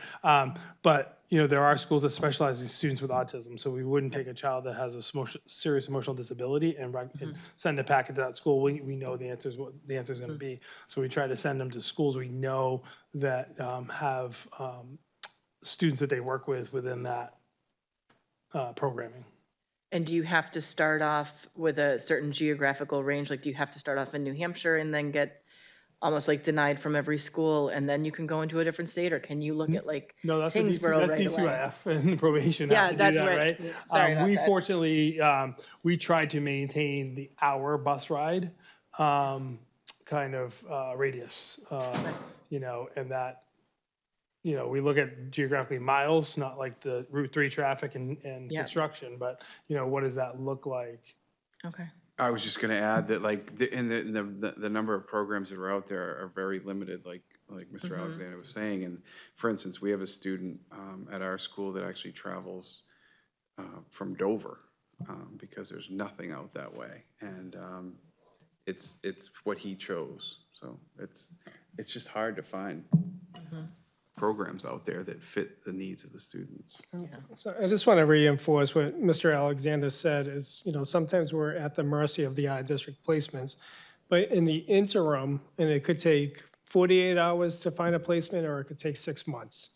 But in the interim is, the special education office, the school is trying to work with the family to provide those appropriate services. And sometimes we just don't have them. I know there's other school districts that say, we can't meet your child's needs anymore. You're on homebound instruction and tutoring, and then it's up to the family, and we just provide 5 or 6 hours of tutoring a week. Oh, wow. And that's not the answer either. So we don't want to become a district like that. That's not the right aspect. So, but then we're maintaining in a current status, which might be stretching our resources. So, but legally, like there's aspects, but we want to do right by the child, we want to do right by the family, but sometimes it takes a long process, and it puts stresses on the schools, it puts stresses on the family, but we are at the mercy of there's only limited seats available and out-of-district placements. I skipped the two of you because I felt like it. Ms. Darling, then Ms. Raymond, if your questions hadn't been answered. No, they haven't yet. I do want to start by saying, like, restraint and seclusion both are legal definitions. Seclusion is specifically to take a child and place them in a room or area where they are not free to leave. And it actually has a lot of exclusions on there that I didn't realize before, to the point where I am actually genuinely wondering if our staff are up to date on what the definitions are. Because I've heard plenty of things be called seclusion that, according to this law, would not be considered seclusion. And the last thing I want is to come to these meetings and sit here and tell you how only 2 schools that were non-public that have behavioral programs had more restraints and seclusions than us, which is bothersome. I don't want to come in here and talk about problems in special education and like, I feel like we've all had this discussion before. So I am genuinely wondering if this is a matter where staff are doing paperwork that is not necessarily considered a restraint or seclusion. That would be fantastic if they don't have to do as Wouldn't much it as they're be? doing. I bet that wasn't where you thought I was going with this. Didn't. I always brace No. myself when you have a question. You did good. I do have a question about why we're still so intent on CPI. I know that those who have taken it love it. I was a MANT girl. I love MANT. But you know what's not really great in schools? CPI or MANT. Neither one of them. Because they're both considered for prevention intervention. And there are several articles here I'd be happy to share with anyone who's interested, talking about the cons of using CPI as the core method of training when working with special education, especially when your educational body has so many behavioral components to it. Our numbers have increased in 2 years for restraint and seclusion. I stare at these numbers. I live with these numbers. I exist in these numbers sometimes because I know what it means to have a child be re-traumatized in a school setting, and I know that there is not a single person in this room that wants that for anybody. So I'm coming here as the monster saying, why are we number 3? But also, I do want to recognize the fact that is this a case of us over-reporting? I think it would be safe to take a look at that again. But that's not my call. I would quibble with my colleague's definition of seclusion, having been, it was my committee at the State House. I worked extensively on this bill. And it says that if the child is alone in a room or an area where the child is unable to exit, or the child reasonably believes that they are unable to exit. So if you stop a child in the hallway because they're gonna run out into the parking lot or whatever, and you're saying, you know, you can't leave, you must stay here, that could technically be a seclusion under the law. Because there's an exception for that.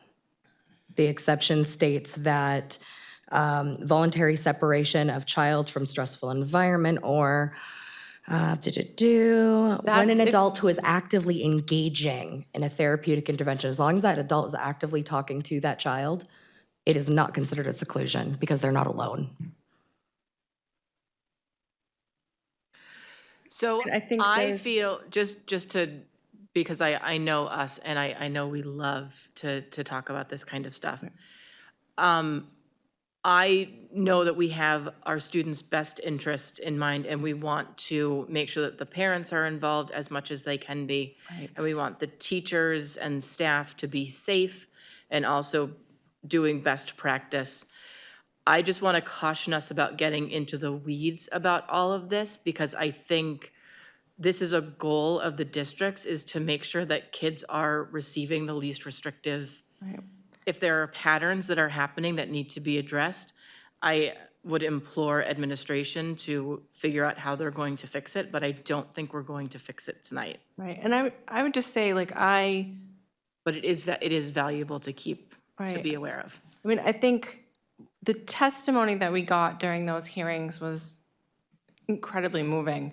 But a lot of it was parents wanting to know more. And so I would say that if our reports are going to the parents per policy and they're being reviewed by Dr. Andrade, I'd rather have over-reporting happening in our district than under-reporting, and then using that to determine whether or not things were appropriate, as opposed to quibbling over, did this meet the definition of restraint or seclusion?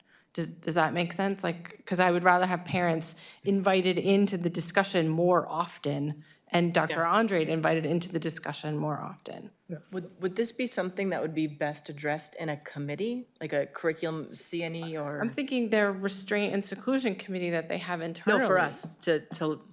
Yeah, it might be a policy, and I'll let Attorney Bennett chime in because his firm was very key in the interpretation on it, but on the technical assistance that came out, because there was a lot of confusion at the beginning. But I also think, to your point of, I'd rather be over-reporting and looking at the reports. It's the same thing where someone calls me up and says, should I make a DCYF call? Yes. If you have to ask the question, you should make the call, right? I'm never going to say don't file a report, and if someone asks me, I think this is a seclusion, or I think this is a restraint, error on the side of caution, fill out the report, communicate with the family saying this happened, and then we can go back and look at it. There is an aspect, again, I think, on the surface of, like, I don't want to be in the top 5 in this category. I want to be in the top 5 in other categories. But I also wanted to make sure, like, we're using the data to spur conversations. So, I think there's more to the story. There's always more to the story. But again, I think I'm never going to tell somebody not to report something, not to fill out a form if they think they should.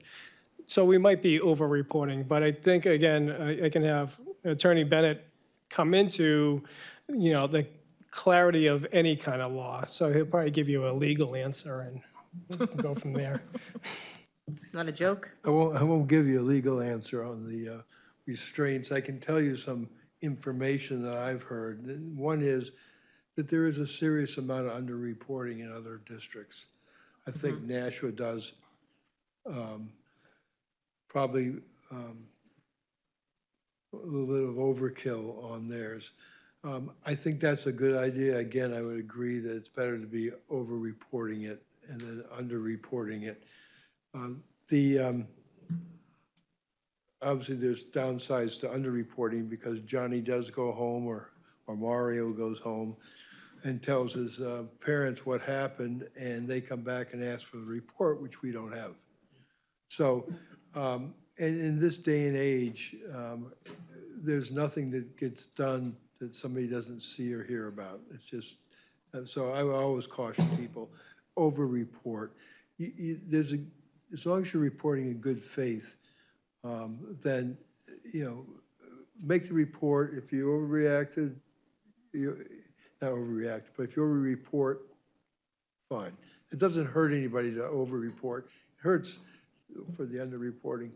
But I do think Nashua, and I've seen some of the tracking, the data they do for instances of seclusion, when we do have a youngster who has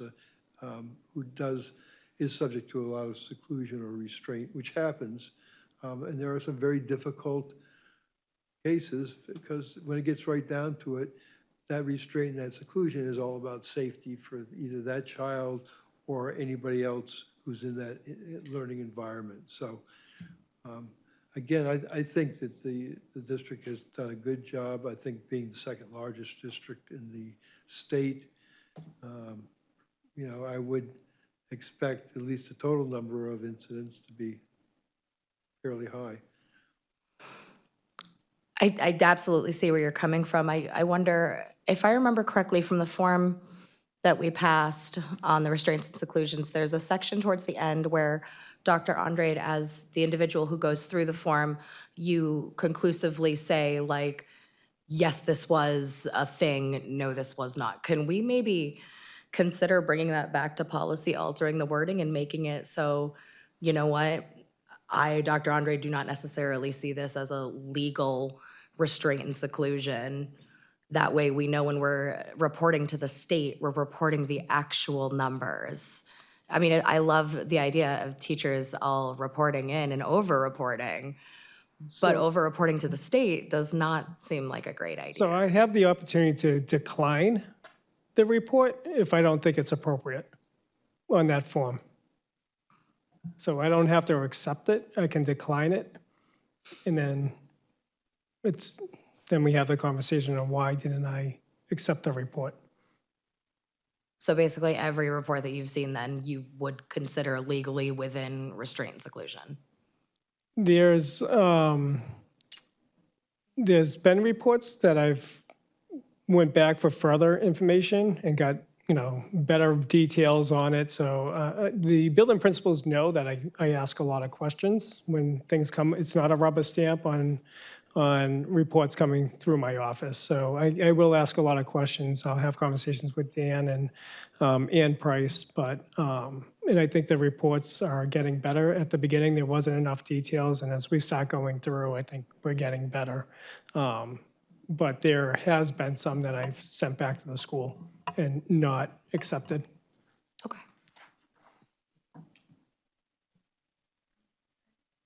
Ms. Lanfear?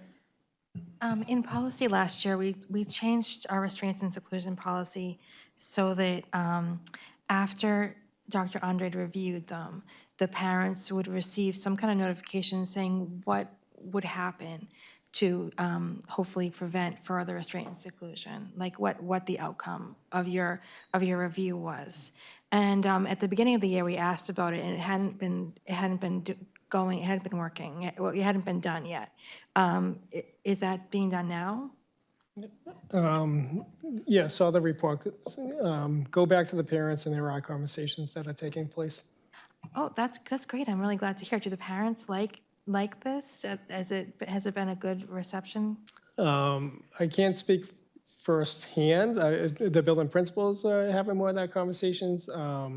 I've heard from one or two parents, but for the most part, I haven't received any kind of negative comments. But I think they're at the school-based level, the IEP teams, the teacher and the parents are having better conversations. As Mr. Alexander said earlier, there's not always agreement in their difficult conversations. Anytime there is a restraint or seclusion, it's a difficult conversation. It could be traumatic, but I think there's a lot more dialogue going on.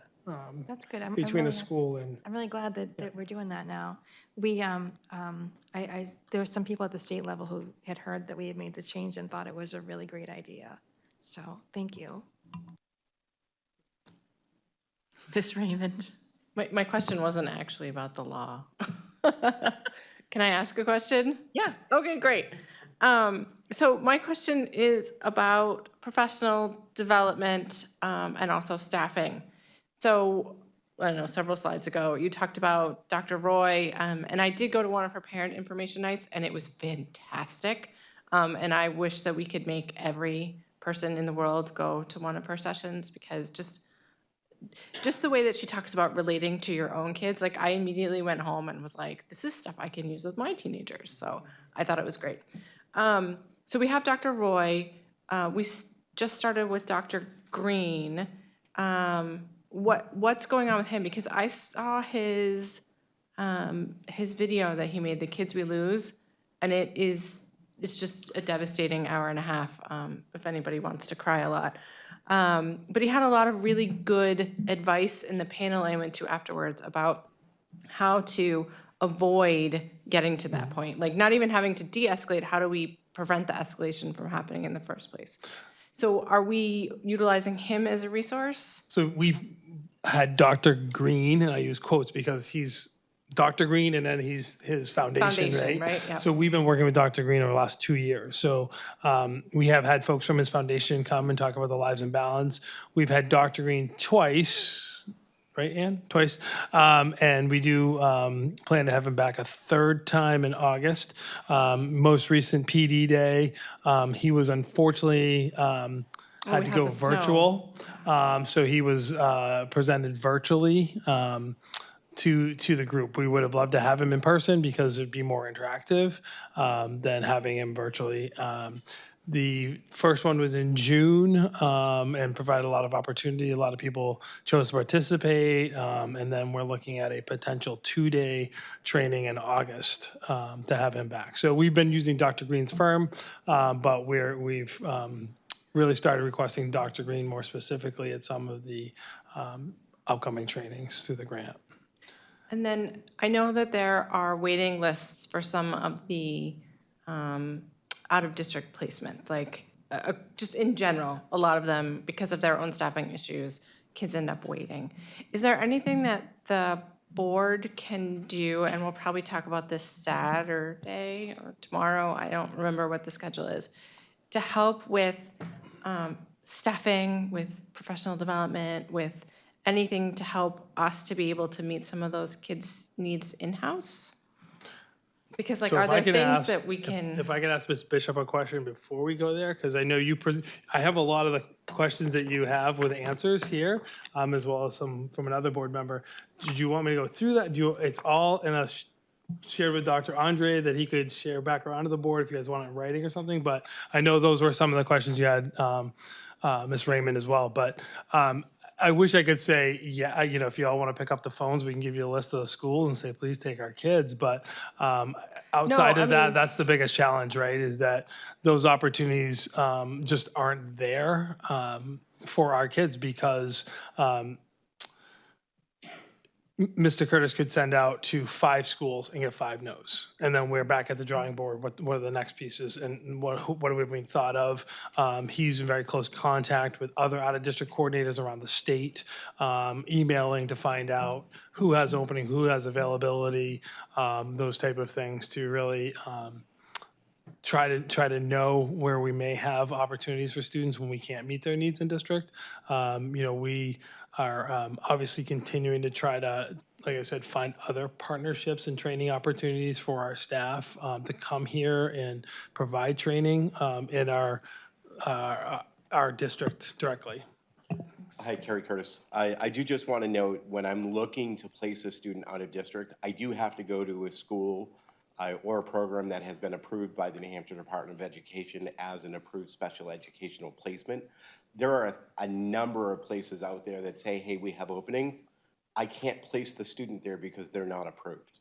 Or until they get approved, because we could ask for approval, but that process can take a little bit of time as well. Which is, I think that's appropriate. I mean, we want to make sure that due diligence has been done by the state that they're going to meet the needs. I think the questions that I had emailed Dr. Andre and Ms. Bishop were really money questions, and my understanding was tonight was not so much about money. So I'm happy to hold those until we start talking about money. I think that's probably best for our Saturday meeting when we're in the nitty-gritty of what we need and what we have. But I liked having this meeting right before our big budget talks, so we have a better understanding of what our student needs are, so that we can have those appropriate conversations. On Saturday, 10 o'clock here, come on down, guys. No one has anything better to do on the weekend, right? Okay. So I can make sure I have that information both Thank you. tomorrow and then, if I'm sick on Saturday, Dr. Andre has it.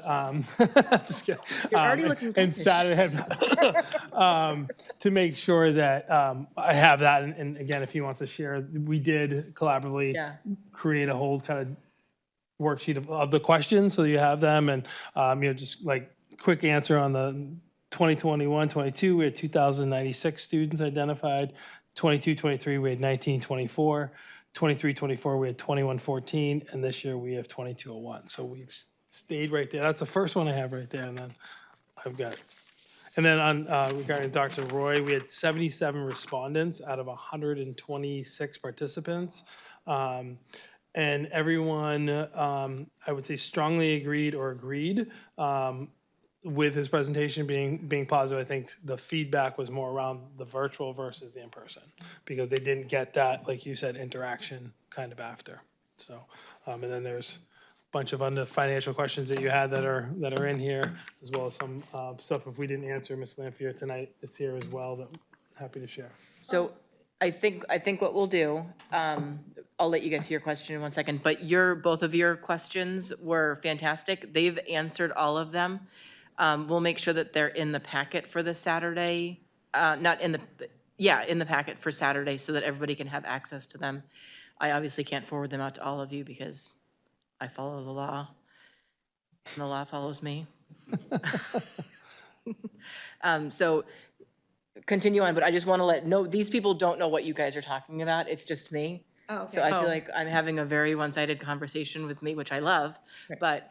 I sent a list of questions that were a lot like, how much does this cost? And how much does that cost? And what's the rise in cost of this? And we'll just share them with everybody before the meeting. If we need to, we can still have those conversations at the meeting, but I want everybody to know what we're talking about. Sharon has a question. Ms. Julia, and well, you were second. Okay. And then I Ms. just Lanfear. had a quick question about the out-of-district placements. Certainly, we're on the cusp of Massachusetts here. Certainly, you're allowed to use schools. And is it through the Department of Education in Massachusetts? So they're all have to be approved in New Hampshire. So any school that is approved in New Hampshire is approved in their state as well.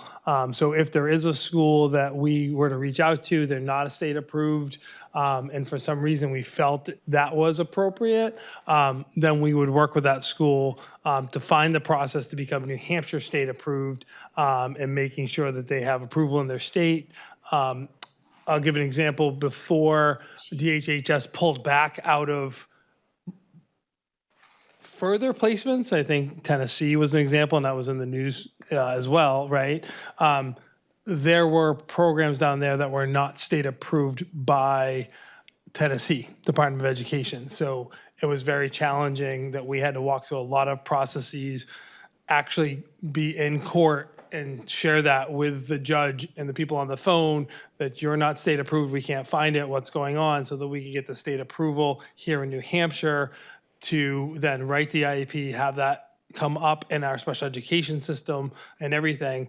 But in that case, it wasn't us placing the child there, it was DCUF and DHHS doing that, and we were, supporting the educational placement. So we were trying to walk through that process, not like we place somebody, in Tennessee, and that's a long commute anyway. But we do, but yeah, I mean, Massachusetts, the proximity and the schools that are closer to us for out of district, that would be a lot of the programs we try to access. Yes. So my simple question is, do we have students that are placed in places in Massachusetts? Yes, we do. Okay, because I know, Sorry.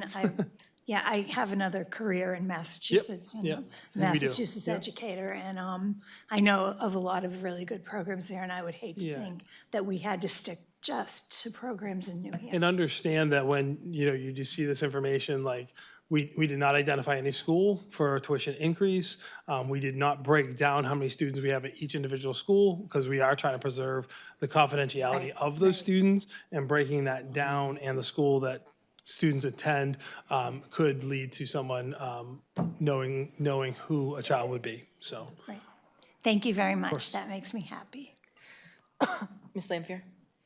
So I spoke last time, we had a meeting about the special education program evaluation that was conducted in 2023 and presented to us, if anyone's interested, on August 21st, 2023. You could find it in our agenda and stuff from that date.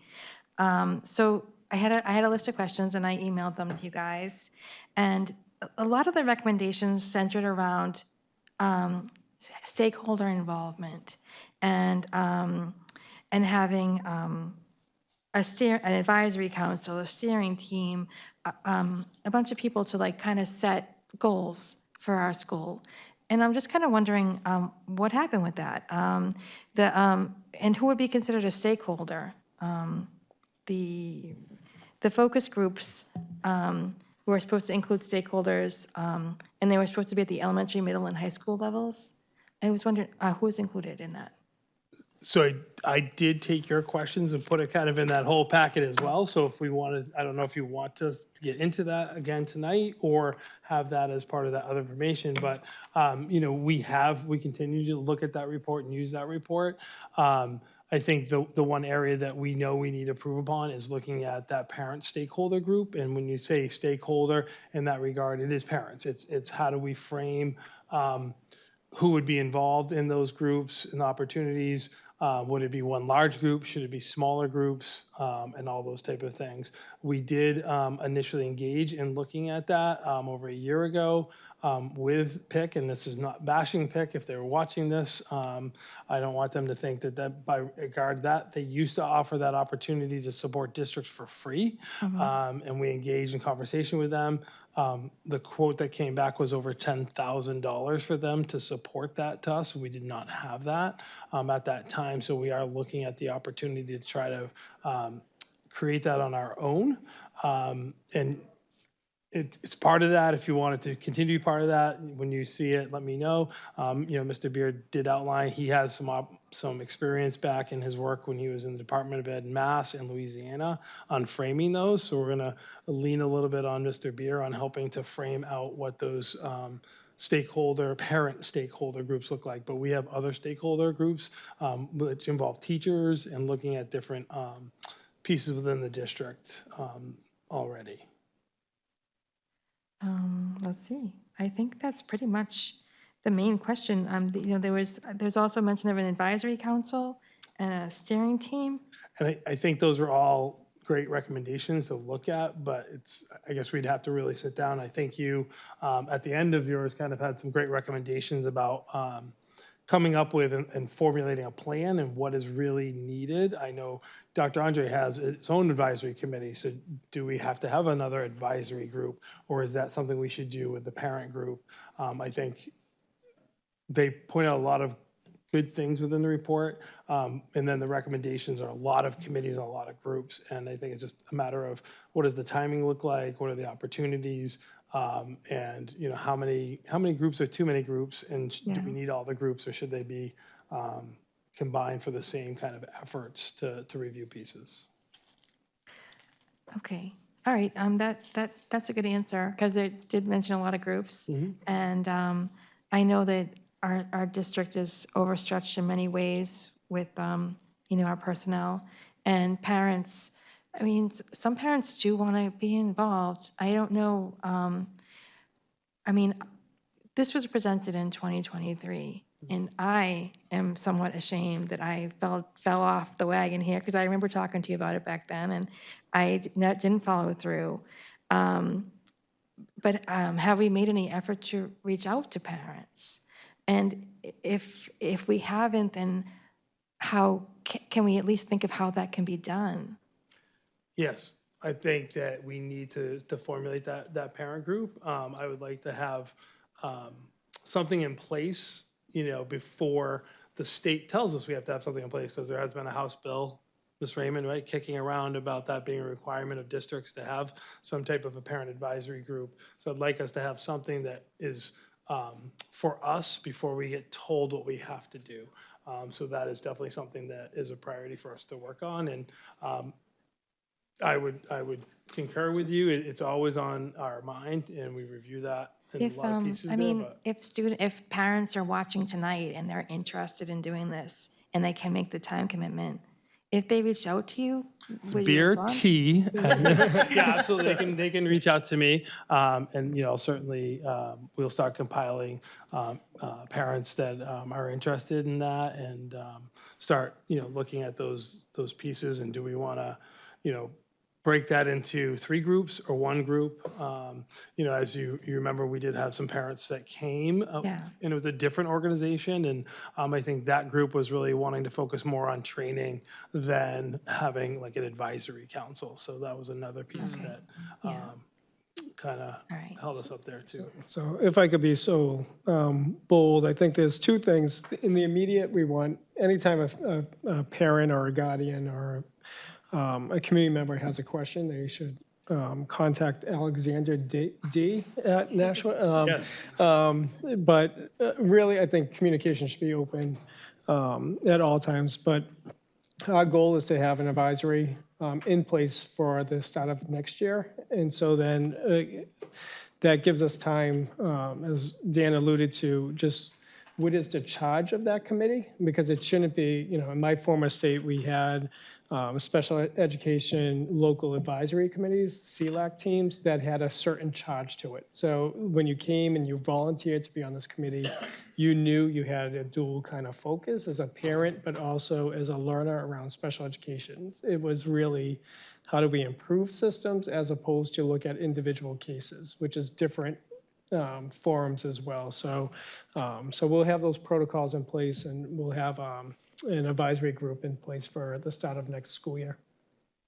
All right, that's great. Thank you, guys. So I just want to thank you all for having us, and thank my team for coming tonight and participating and being part of this tonight as well. Thank you. Oh, Mr. Johnson.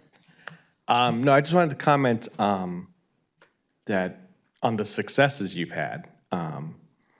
The kids who've had IEPs that have moved on to other things, that have moved on to college, that have moved on to careers, benefiting from the programs we have here. I mean, I speak from it because my son was on IEP and is now in college, and his 504, he switched to a 504, and now that's applied to his college education.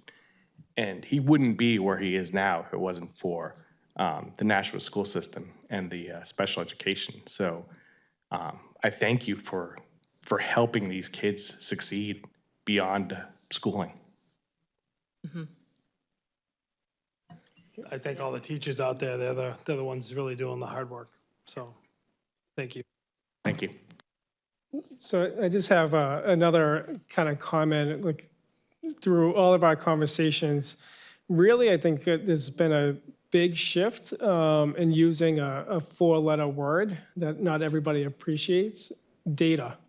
That's right. There's a lot of conversations around, I think, I feels, or maybe this is in best interest. And sometimes that word data is hard. How do you bring the right data to an IEP meeting to make sure you're making the right decisions? And that's, I think, goes to some of our successes and the short-term goals to how do we know we're making a difference. So I think we're getting better at collecting data, and the one that we really need to look at is how do we review the data as a system, right? So a lot of times we're talking about individual students, but it's hard collecting in our current system in Nashua on how do we just download a report. It is a lot of Kerry or other people going through each individual IEP and collecting that data to put it in a different data warehouse to review. So, but, and that, sometimes that's hard. Really, when you're having that referral meeting, what's the right data at that meeting? What's the determination? Do we agree upon the data?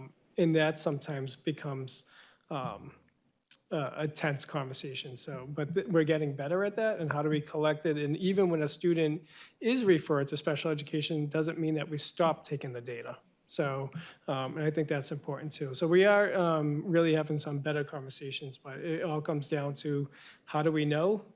So what's the data telling us? And if there's no data, then we need to find it, right? So, but again, I just want to commend also Mr. Alexander and his team and thank everybody for coming up tonight. These are not easy conversations when we're talking about special education and the level of supports. Either we're having conversations at the board level of, you know, we have to send 10, 15 more students out of district, and that's going to cost us another $2 million, right? Or we're saying no to a family and saying, you know, you don't qualify, and those are difficult conversations as well. So sometimes Mr. Alexander and his team are, when they get invited to meetings, it's not always like for all the celebrations. So again, I just want to commend them for really doing a great job in a difficult position. Yes, thank you so much. Ms. Raymond? Thank you. This might be a question for Saturday. I don't know, some time ago, you have told us that you were pulling the IEPs and doing some of that data collection to look at what's driving staffing levels as opposed to, you know, like ratios versus student needs. Will that data be ready sometime soon as part of the budget, or is that a different conversation altogether? That's, I think we're about 90% there, 80% there. We have a lot of that data that is informing our budget moving forward. And I have just one more question, and I think somebody can probably email it to me because I feel like this could spin off into a whole different conversation, but I wanted to say it before I forget it. It goes back to the accommodations and modifications slide. And when we're looking at the accommodation standards and we're lowering our expectation for what the student is learning, how do we then, because I know we spoke a lot about when we went to the heterogeneous learning, is how do we then, is it a plan to get the kid back to grade level, or is it that the kiddo is now always kind of at that lower expectation, and then how do we manage that within the classroom? Like I said, this is probably another big conversation, but I would love to have some follow-up for that because I feel like that stems into what the teachers have been saying, especially with the middle school leveling, is what they may be struggling with. So just how do we manage that? But again, I don't think that's a tonight. So I'll complicate that and say we need to throw in there differentiation, right? Yeah. And that I don't think the conversation ends with accommodations and modifications, but differentiation as well to do that. So I don't know if we'll have an email answer to you, but we'll try to formulate some. I think it's just stuff to come something back with. because, and I know we have Ed Council next week, and this is something that they bring up. I know that they're tracking it with the middle school surveys. What? And curriculum committee, we can talk about it there, but I just would love to know the answer to that as somebody who does not know special education the way you guys do and how that plays into managing the classrooms in a way that benefits everybody, including staffing. So I look forward to your answer to that later. But again, does anybody else have any follow-up questions? Seeing none, I do. Oh, yes. I wanted to say thank you for taking the time to put the presentation together. Like I said, it was full of details, and I was looking forward to seeing how you were going to break down each school and each section there, but we didn't get to that on that slide. So, I mean, I would hope that you can either send us something back and talk to about what you do in each school, because you had taken the time to break it down. Thank you. I'm talking about the individual school programs. Sure, we can certainly pass along some information. or the slide that says programming offered by Nashua. So you took the time to break it down, and I was hoping to highlight all that for the people that were watching, for the parents, the students, the community, because there's some very special things going on. Ms. Raymond had mentioned things that were going on at New Searles. I know that there was a lot of interest on the things that we are doing in the McCarthy Medical School. And I got the opportunity to experience Franklin Street, both the high school and the preschool program. And it is amazing how each room is set up and cared for by each teacher. So I just wanted to take that opportunity to say thank you. You guys are doing great things, and I'm hoping to see that we do more great things in the special education department here at the Nashua Public Schools. I love that idea, and I would propose maybe the next time we could bring a couple of principals over a few board meetings, maybe to talk about specifically the programs in their school and what they see, so you can hear it through the building lens and not from my perspective. I think the more you could hear from them, that might be better, and I'm going to make sure that I support that, and the principals they're giving up a night, but we maybe can spread it over a few board meetings for them to be able to kind of do it as a presentation to you folks on what they provide and it looks like. Sounds like an awesome opportunity for curriculum. It's your agenda. You make them do whatever. Just kidding. Thank you. Well, I also want to say thank you. I know this was a difficult presentation to put together because there are so many components to it, but it's probably really easy when we don't know what you're talking about. So bringing it down to that 101 level hopefully was refreshing to you guys. You don't have to think this simply this often. But I appreciate, and everybody who's in the audience that didn't get to come up and talk, but we're here. It is a late night. I know you guys have to get to school first thing in the morning. I appreciate the amount of time that you put into this here and in all of your meetings to get all these slides together. And I thank you very much. And you guys are doing hard work, but rewarding work, and all of our kids benefit from it, not just the special ed kids. So, and we're all going to come to your school and just hang out with the little kids because they're adorable. Doing tours in May and August. You can come on in. All right, you guys can head off. We'll close up our meeting here. Thank you, guys. I am looking for a Motion to adjourn. thank you, Ms. Second. Gilio. Thank you, Ms. Daniels-Williams. All those in favor, say aye. Aye. Any opposed? Motion passes. We are out of our meeting at 8:34.